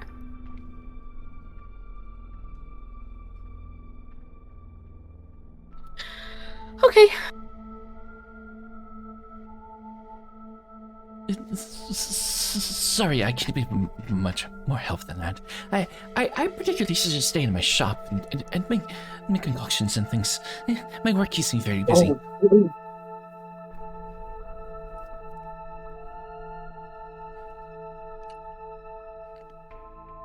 Anyone else have any questions? Now it's just been like sitting back and listening to all this, and as your conversation kind of comes to a close, Nell just goes, Morgan. Did you say Oregon? No, he said his name, Morgan. Oh. He just drew it out. Okay. I was like, what's the Oregon? And Morgan pops his attention to you and looks at you and get both eyes locked on you now.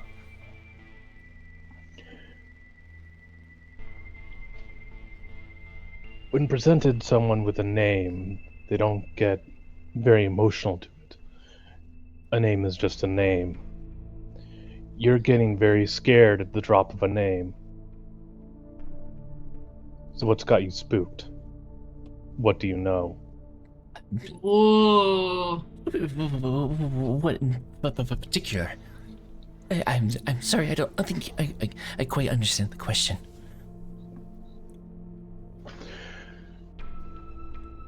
You knew the hags by name, and you got very spooked by the name, but names don't carry as much weight as deeds. If I dropped my name here, you wouldn't be shivering. You wouldn't know much about who I am. But if you saw what I did in the fight with the hag, it would change a lot of your opinion of me. It would change your opinion a lot of my compatriots here. So, what do you know that's spooking you about the hag? What about the coven is spooking you? You see him shake a little bit, like he's just terrified by the presence of your question, but then again, hearing the hag over and over and over. I'm trying to find my information again. Everything's all over the damn place. Minimize this, please. Go to that one. Did I get a roll on the Vermintol Coven? Do I know anything about them? You asked me in the past, I think last time, about knowing about them, and I think you didn't get anything.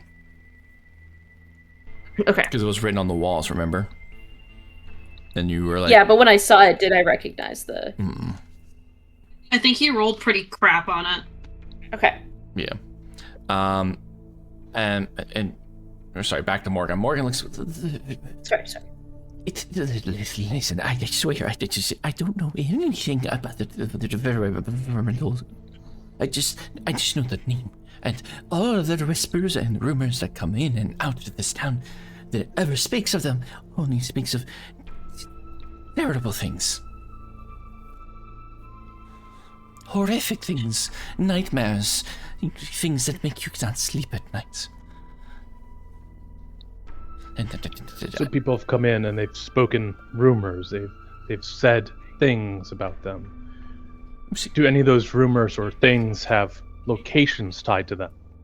He initially starts shaking his head yes, but as you ask for the location part, it quickly shakes to a no. Most of the people that ever come to my shop are generally asking for the simple things. A health potion, an antidote, an anti-venom, all of those things. And sometimes the word of the Vermintol gets dropped. But I can't give much else than that. I don't know. He looks like you, like he's being sympathetic to his answer. Like I just don't know. I'm gonna put my hand on his shoulder. I really don't know if these questions are gonna get us anywhere with this one anymore. He seems terrified and actually unable to answer what we actually asked. Maybe we should regroup, go over what we know.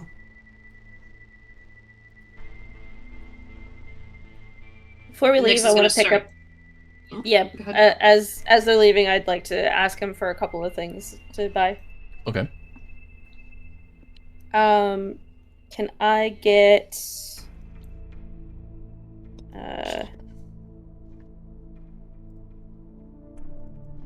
that? Okay, 2 healing potions is 50 gold each, so that's 100 already. How many empty vials? Let's go with 5. 5 empty vials, 5 oil flasks, All right. and like a gold piece worth of ball bearings. Oh boy, all the things. All right, I'll get you a list here in a second. As he goes around the shop, tries to find these things, still like shaken, terrified of both hearing Vermintol and the tone that Davos carried with him. Yeah, Davos is a scary motherfucker. Damn. I'm gonna shut up because my brain went somewhere else, and I'm gonna shut up right now. As he's wandering around, she'll just like make idle little small talk. She'll ask like, do you dry your own stock or do you buy it dried? And just making small talk, trying to calm him down a little bit. Some of it I do manage to get myself, but I don't have much time to leave. So I do have some associates that do go out and find the herbs and medicinal things that I need and bring it back and I buy them. Or the passerbys that will sometimes come into the shop and bring me unique things that I both know or I don't know, and I'll buy it off of them. We used to have this beautiful plant that grew back where I'm from. Oh, what was it called? It was called the Everbloom. Ooh, Everbloom. And he's like thinking about it, like it looks like he's heard of it. And he's just kind of like stumped on it for the moment, like trying to remember. How many oil flasks? Oh, just 5. 5. How many ball bearings? A gold piece worth of ball bearings.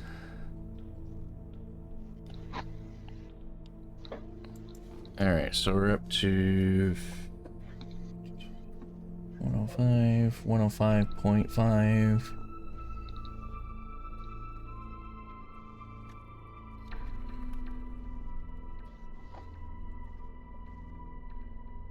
Okay, so he gets this nice little basket of stuff he's collected. It has 2 healing potions, 5 empty vials, 5 oil flasks, and 1 bag of 1,000 ball bearings.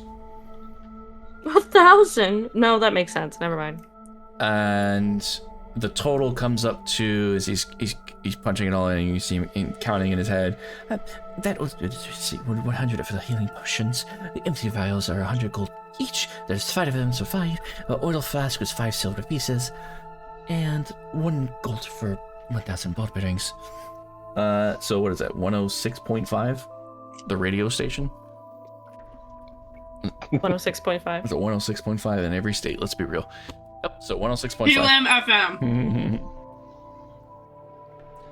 UMFM. Have it in Canada too. Okay, so I'm down to 103 gold. Okay. Alright, let me see how much of that stuff is actual items. I can just click and drag over versus what isn't. The empty vials are not. We're gonna have to create an item for that. Oh, they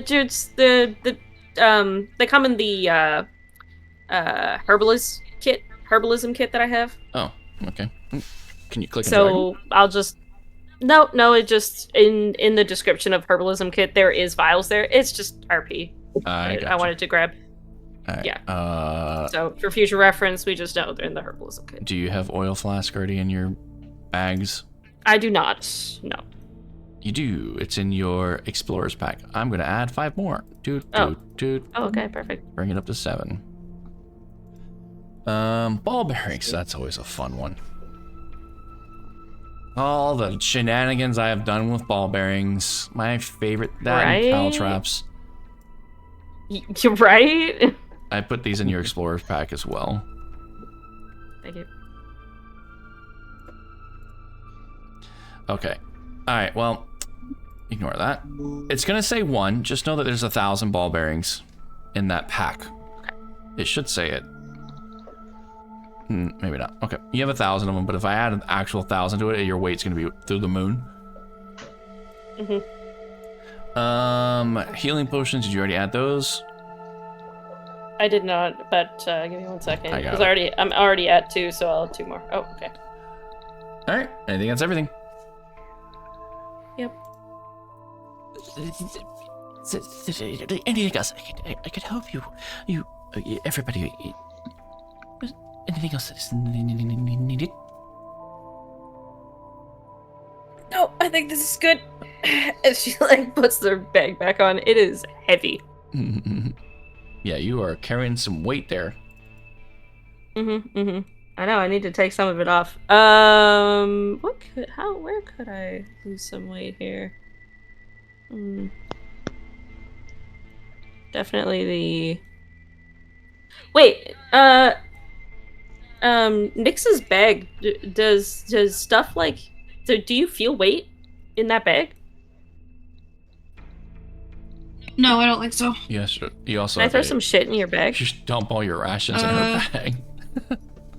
Sure. Okay, I'm gonna put this stuff. Okay. Oh, so why do you have 10 torches? I don't know. Because I keep buying shit.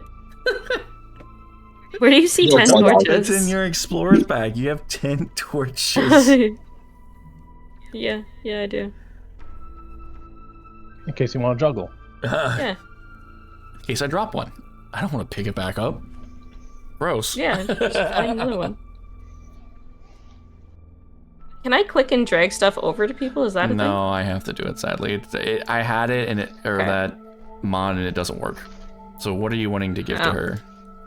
The iron pot with the like shield. I just threw a shield in it. I don't know if I can because that should be the iron pot in her handy haversack. Oh, really? Yeah. Because I would put it in my room in the Green Queen Inn, but I mean that's probably a fine idea. I'm just thinking like at least if it's in her haversack, then if we need to use it, we can. And you just know the moment you leave behind in town, we're gonna need it. We're gonna need it, right? Also, why do you have 2 shields? Exactly. Or you put that was your shield from over here. Okay. I put the shield in the iron pot and was gonna give it to her because that's 16 pounds. So because it is a container, I can't put a container in a container. That's it. It's too big. Which seems both weird and not at the same time. It's a very big pot, iron pot. It's not like a little one. It's like think of like a cauldron. It's that big. Yeah, it is literally a cauldron. She's been my cauldron. She's been carrying this under her robes the whole time. You guys just thought she had a big butt. Yeah. Okay. I mean, what are my options? I mean, if you want to leave it in your room, we can do that, on- and I can just make the weight 0. Or Okay, you can give her let's other do that stuff. then. Okay. And you will drop it off at your room. I'm editing it now. Okay. I say that, and it's not letting me make this a 0. So when we walk back into the inn, did I notice that my 4 gold was still on the table? Yeah. It's still there? Mm-hmm. I guess I was going to pick it back up.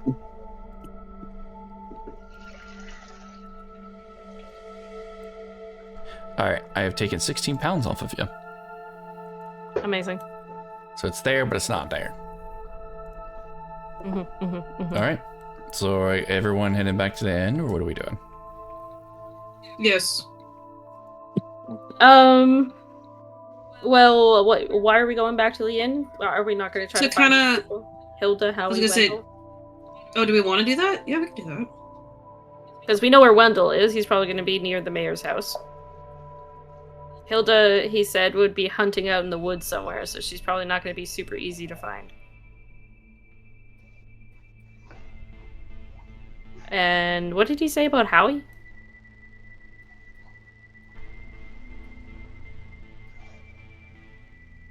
He did say, I just wasn't listening.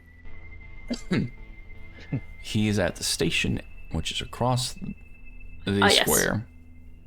Here. All right, mayor's house first. See if Wendell's in there, and then we'll go to Howie. All right. Mayor's house we go. Let me pull a few things up. We start with Wendell. Wendell. Go over here. I gotta go to the bathroom. Does anyone need a bathroom break? Sure. Stretch break? Little... Mine. Little stretch break. Those- Yep. wait, Yeah. yeah, I guess a good spot Alright. for stretch break. Stretch Kitty break! break.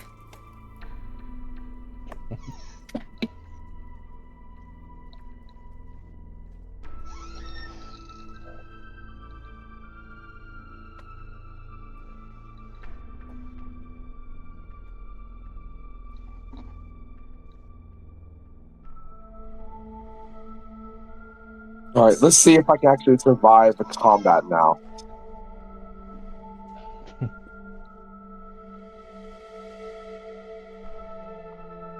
Right now, my current base AC is 18.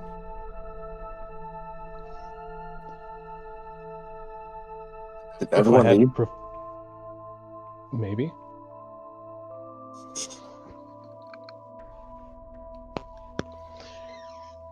If I had shield proficiency, I could bump my AC up to 18.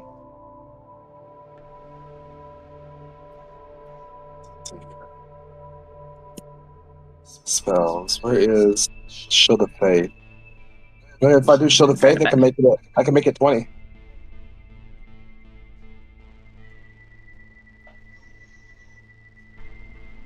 All I would have to do is cast Mage Armor and then carry a shield, and I'd be at 18. What happened? And just going over armor class. And I said if I had shield proficiency, I could bump myself up to 18.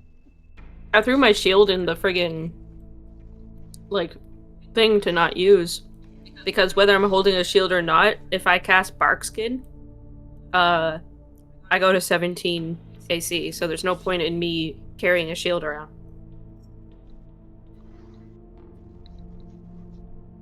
I think the shield would stack with it.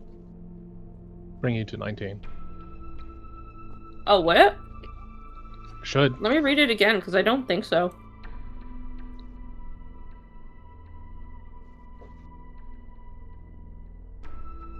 Actually, let me just Google it.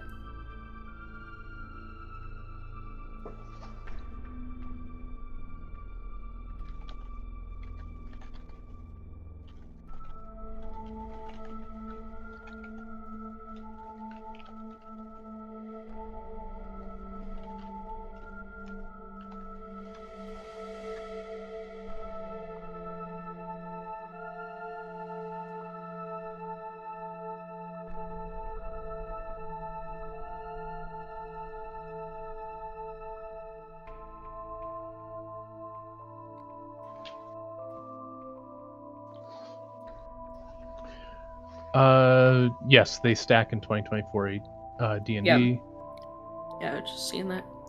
Cool. What's next? Stacking? Barkskin and a shield. Barkskin. Ooh. Yeah, I don't think I've heard anything that says it can't. Yeah, so she could bump her AC up to 19. Calm down.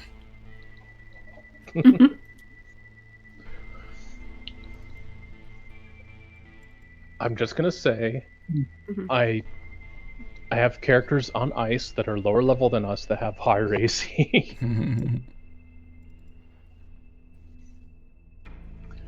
I think there's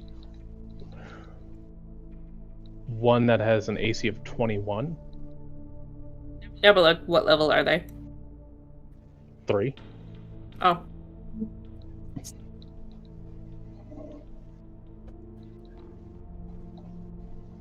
Alright, listen, caffeinated mimic. Okay. Alright. I'm just a baby. Just a baby. Yeah. The way I did that was with a Warforged. I played at Warforged a long time ago. I went with a Warforged, and then Artificer and Fighter. Took the fighting style, Armored, which gives you a +1 to your AC if you're wearing armor. Started with Fighter, so you'd have heavy armor proficiency. So it'd be the chain shirt, or the chainmail. The chainmail with the racial +1, plus the one from armored fighting style, and then with an infusion from Artificer, which can improve your armor by another 1. And then use a shield. Mimic gets it. They're saying that like high AC doesn't mean anything. Giving disadvantages is where it's at. I agree. That's why I have stuff that can poison people, like give people the poisoned status specifically so that they can have a disadvantage. Yeah.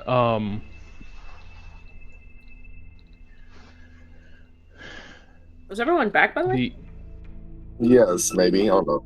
I think we're waiting on Nyx. Doesn't appear to be. Yeah. The last fighter that I played was actually a gnoll. And the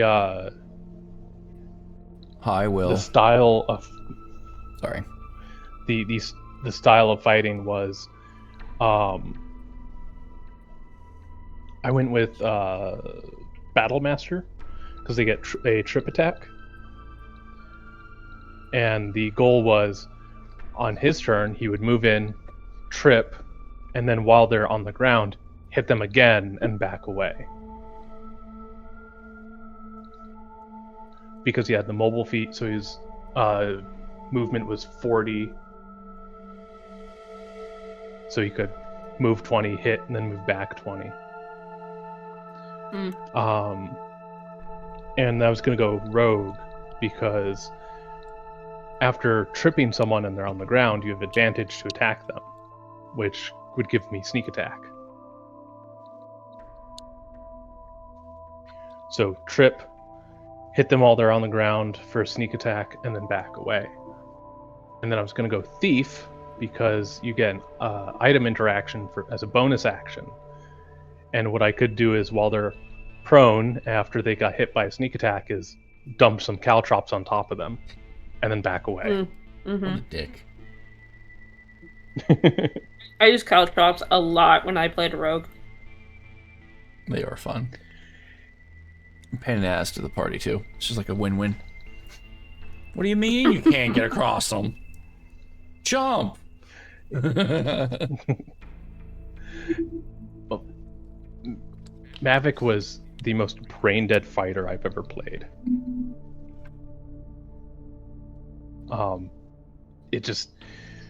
There were no thoughts going on behind those eyes.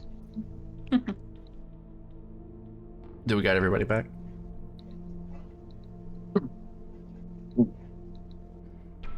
Nyx. I'm here. I'm having a hard time focusing right now. You okay? I've been going through some shit, and it's all kind of hitting me right now, so yeah. I might actually have to dip because I cannot focus. I'm sorry. Okay. Sorry, guys. No worries. Okay. Don't be sorry. It's been a rough week for you. Later. All right. I'll leave it up to you guys. Do you want to continue without her, or do you want to hold here? Or get this next part done and then make that decision? Yeah, I think let's talk to Wendell. Let's see if we can figure out what we need to do next through him. And hopefully by next session, we at least have a goal. Oh, okay. Everyone okay with that? Indeed. Yeah, I think we can go with that. All right. Oh, I did want to Because mention one thing. I usually would go to bed in like 15 minutes from now anyways, so. Yeah. All right. I want to mention real quick, not next week, but the week after, it'd be the 3rd. I will be out of state and not able to play at all. Okay. Okay. All right. As you guys approach the mayor's house and walk into the doors, you will see the mayor is currently in a conversation with 3 other people. First off, let me pull the mayor up, because why not have pictures when you have pictures? There he is. That's a terrible picture of him. Yep, there's There's that little bastard. So he appears to be in a conversation with what appears to be unknown person number 1. Boop.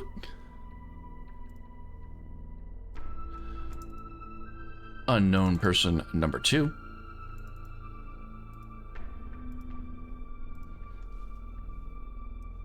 I keep forgetting I have 2 screens I gotta manage.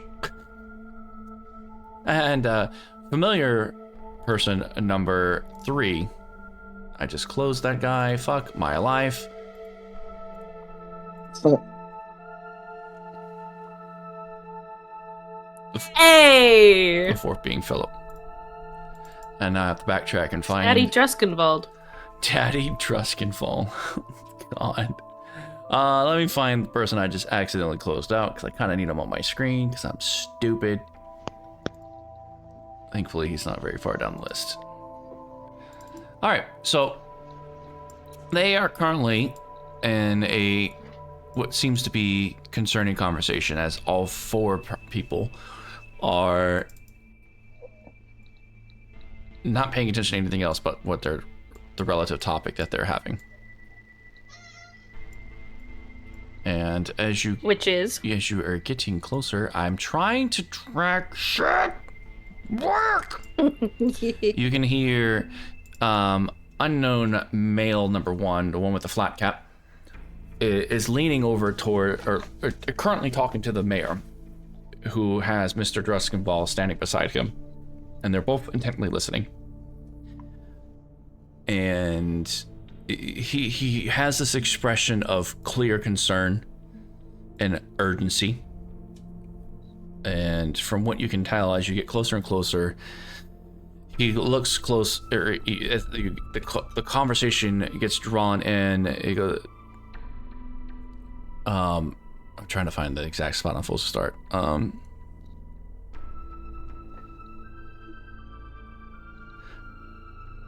He goes, Mr. Mayor, Mr. Doskinval, if you could please just hear him out. The sense of urgency, I wouldn't be bringing this to your attention if it wasn't something that you needed to hear for yourselves. So please, take my word for it, that you need to listen to what William has to say. And the mayor kind of scratches his head. He goes, I mean, you're already here, Mr. Draskenfell, sir. My esteemed apologies, sir. I do not wish to bring the unfortunate news of tidings or inconvenience to you while you are here. And you can see Mr. and Philip kind of wave him off and stop him mid-sentence. It's like, it's quite fine. This is something that probably needs my attention. So I will listen and hear what Mr. William has to say. And as he's finishing his sentence, he notices you guys in the corner of his eye start to approach. He goes, good day. It is quite a pleasure to see the 4 of you again. How was your night?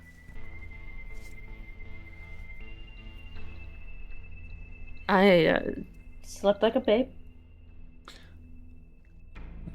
Well, thanks to... Memphis is going to say it was a good night, but he's not going to realize that he's speaking in Abyssal. You see a questioning look on Philip's face, as well as pretty much everybody out of that group of party of 4 look at you and like they're confused as to what you just said. He's just going to look confused back at him. Well, I hope that all of you had a wonderful night's rest. I can say, thanks to you, me and Adele did manage to get a good night's rest as well. So again, my sincerest gratitude.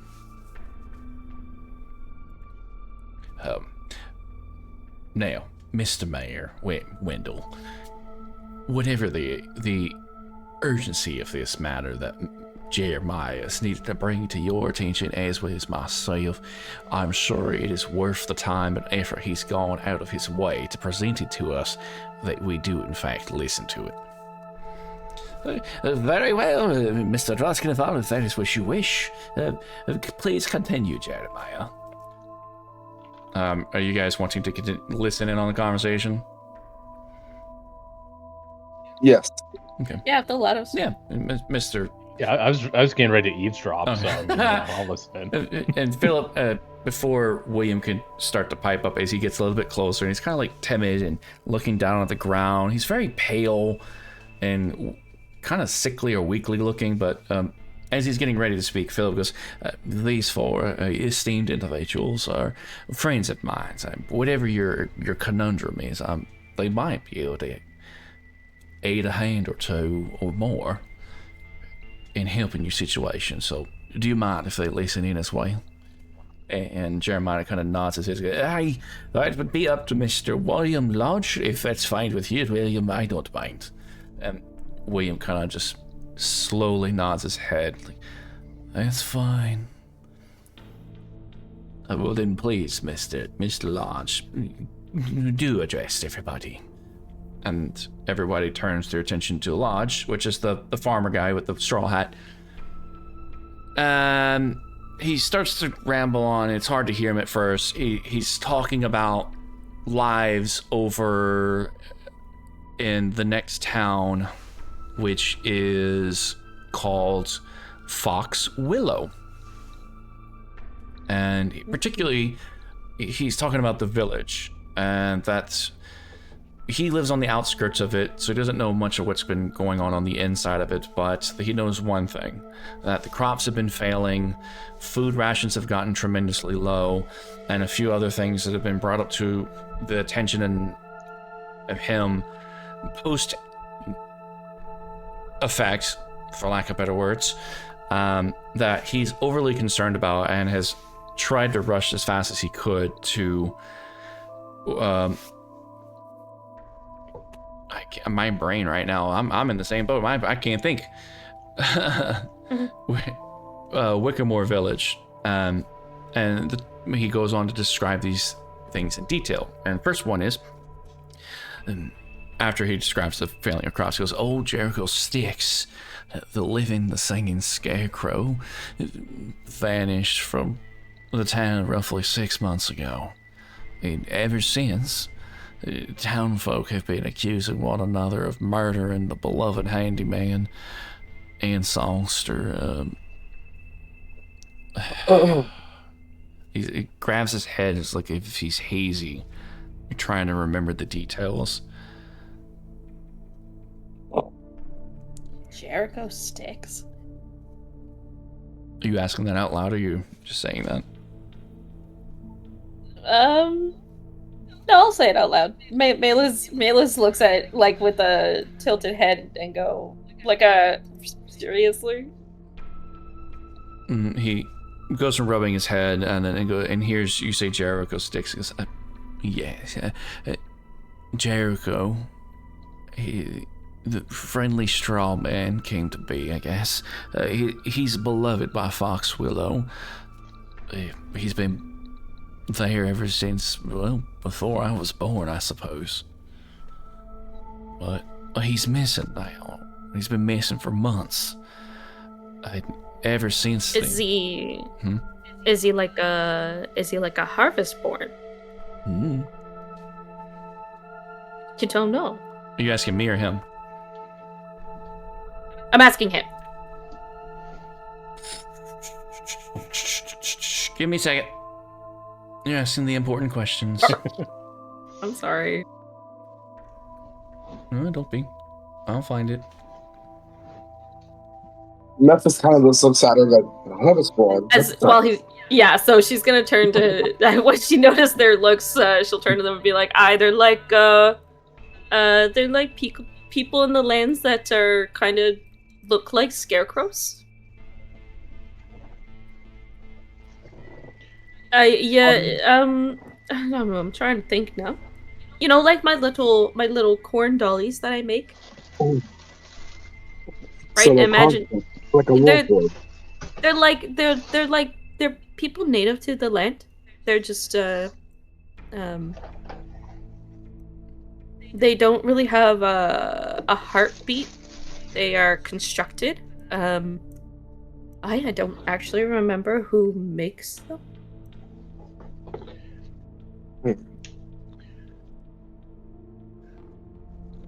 Davos doesn't look as perturbed by this information as he probably should be. But I do remember, like, they're very good at growing things, I think. They usually have a very easy time with that sort of thing, but I haven't been friends with any, but a few of them used to come through Zolrog all the time. We have a lot of special exotic herbs that they're not able to grow in their fields and crops, so they'll sometimes come to pick up a few things from there. You don't really see a lot of them out and about, though. And as Malus is giving a pretty good description of what are they called again? Harvest folk? Harvestborn. Harvestborn, yeah, and you can see William kind of nodding his head slowly with his straw hat on. Just, quite a treasure. When do you get one to come around? Old Jericho was kind of something similar, I suppose.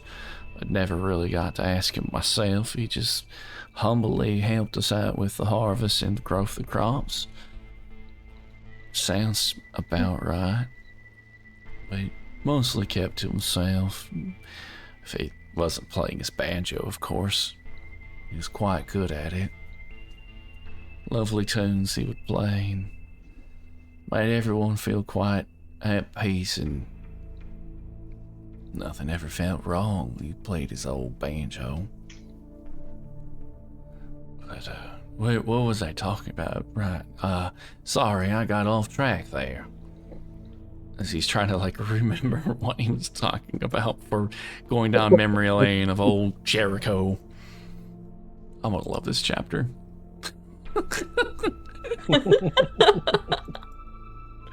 Oh god, back to where I was supposed to be. Anyways, right.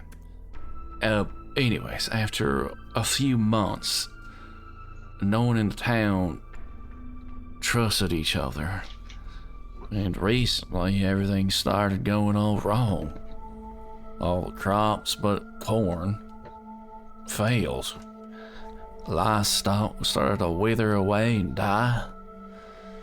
And then there was these strange sigils, or signs, whatever you want to call them. They started appearing in the cornfields. And then not even a few weeks, roughly, townsfolk began going missing. Seemingly replaced by these weird, mysterious-looking scarecrows. Hardly anyone's left right now back in Fox Willow. And mostly everyone who is probably barricaded themselves inside their houses. No one seems to be set on their suspicions other than what they believe to be true, so quite frankly, all work has pretty much come to a complete halt. And that's when Jeremiah pipes in and he goes, and that's the issue, Mr. Med, Mr. Duskin, that we've come to cross. As you're aware, I am responsible for the farms here at Wickermoor Village, and we can produce as much food as we possibly can supply and suffice ourselves on. But Fox Willow, on the other hand, you know, they're self-sufficient as well, and they don't even have enough food to feed their own town. And to be quite frank, I know I've been known to be one of a superstitious nature, but hear me out, Mr. Mary, Mr. Roskinval. I swear this sounds like a curse. And I would say that if one town could have its crops and its yield be cursed, what's to not say that ours couldn't as well? And that's when, at first, Mr. Wendell, or the mayor, starts to pipe up and goes, No, let's not get out of things out of proportions. Mr. Droskin, I assure you that there is no curse here in Wickermoor Village, and we will do everything at our utmost urgency to ensure that it not come here either. Again, Philip puts his hand up to kind of tell the mayor to politely just stop talking. And he goes, every town is as important as the next one. Now, if your neighbors are having issues like what Mr. Jeremiah and Mr. William are describing, you should be just as much concerned, Mr. Mayor Wendell, as they are. Would you not be sharing such concerns as much as I do myself? And immediately Mr. Wendell goes into ass-kissing mode and goes, of course, Mr. Druskenfall. This is a top concern of ours, and we will see to it everything that we can possibly do to help out Fox Willow. Jeremiah, what are you asking for here? You have me in a conundrum right now. Make it sound good. Philip's just standing like, you know I can hear you, right?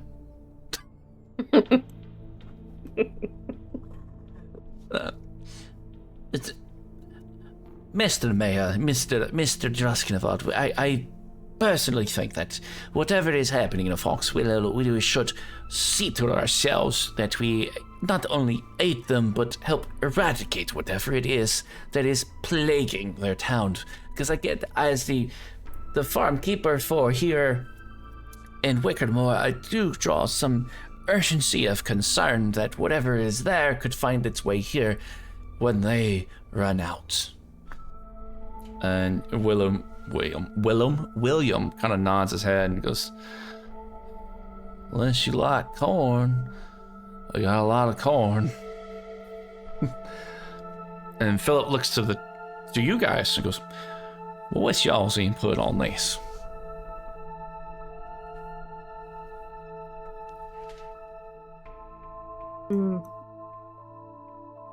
Well, I don't mind detouring, I suppose. It is very odd that the place is cursed like that. Jeremiah immediately pops up.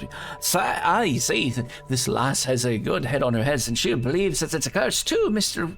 Mayor, Mr. Duskenfall. If they are willing to help, I don't mind sacrificing some of my own pay, because ultimately, if their crops and their harvest farms fail over there, then I will have to pick up the slack and try to supply our own rations and our own needs to help out Fox Willow. I think that Treasury could afford maybe 1, 2, 3, 4 of them, 50 gold each, if they could find out anything or do anything of help or usefulness. What do you say to that, Mr. Mayor? As the mayor looks at Jeremiah scoldingly at the thought of offering money, and then you can see his little mustache hook twitch a little bit, and then Philip pops up and goes, I think that's quite a fine idea. Tell you what, I will second that. Match it, actually.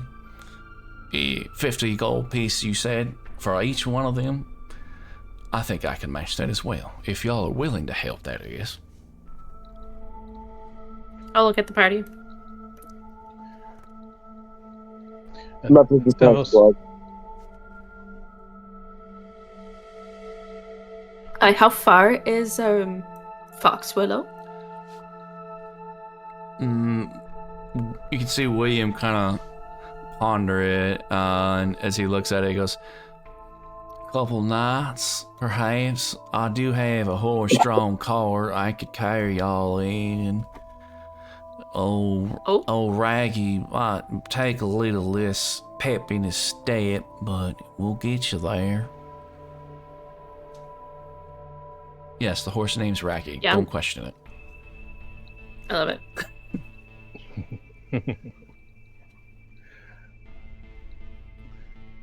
I said my bit. How do you all feel? And Devils just takes a deep breath and goes, I don't think we have much of a choice. I think that's our next step.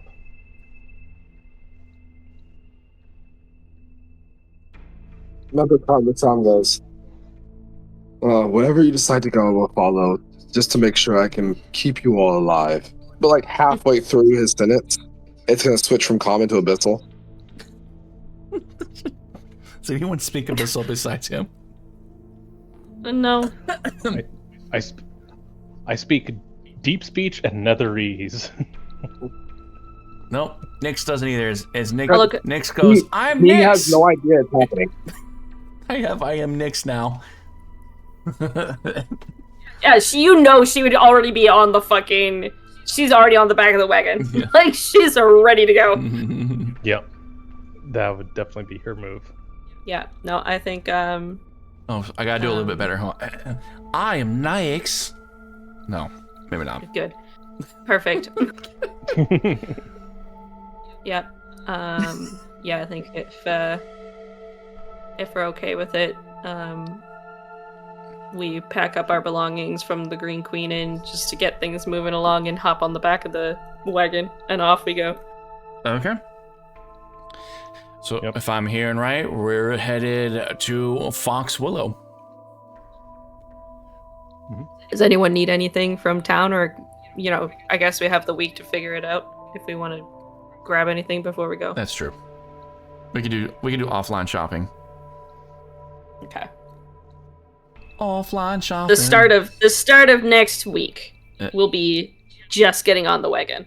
Yep. We can do our shopping between now and then. Okay. As Jeremiah goes around to every one of you and reaches out to shake your hand as in gratitude. Goes, thank you so much. You're doing not only Fox Willow a great deed, and you're also helping Wickermoor. Because again, I'm going to have to help them by growing or sacrificing portions of our crops and our yields to help them.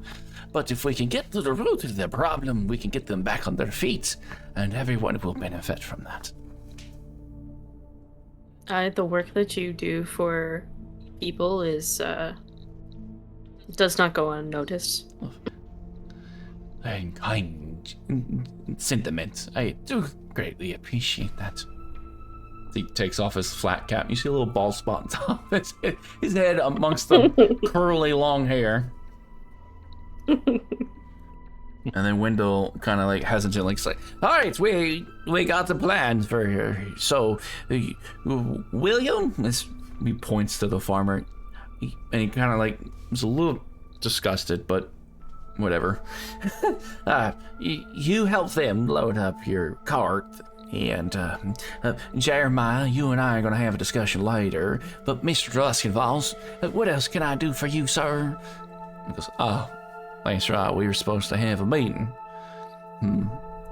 I suppose we can do that now if you have the time in the private quarters. We can go over the things that we needed to discuss.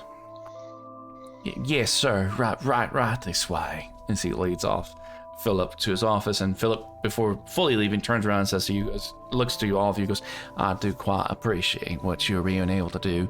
I wish I could help in some form or matter other than offering you funds for your services, but right now that's all I can do. But I can tell you that this is brought to my attention. I should be helping the people of Wickermoor Hollow as well as Fox Willow, technically, and since I do have the responsibility as the Lord of Druskenball. But maybe you can actually. She reaches for a moment and she says, "You still have that communication thing from Nix?" What was it again? Remember, it was the to be able to send a message by animal or something. I don't remember. What was it? It was a wing. It was the little duck. Oh, but it was a duck. She gave that to Philip so that if he ever needed anything, he could send us a message. Does it work like message?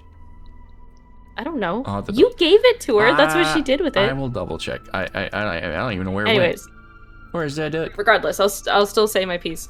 While we're helping the people in Fox Willow, is there any way that you can ask around about this coven and the sisters, the one that affected your home?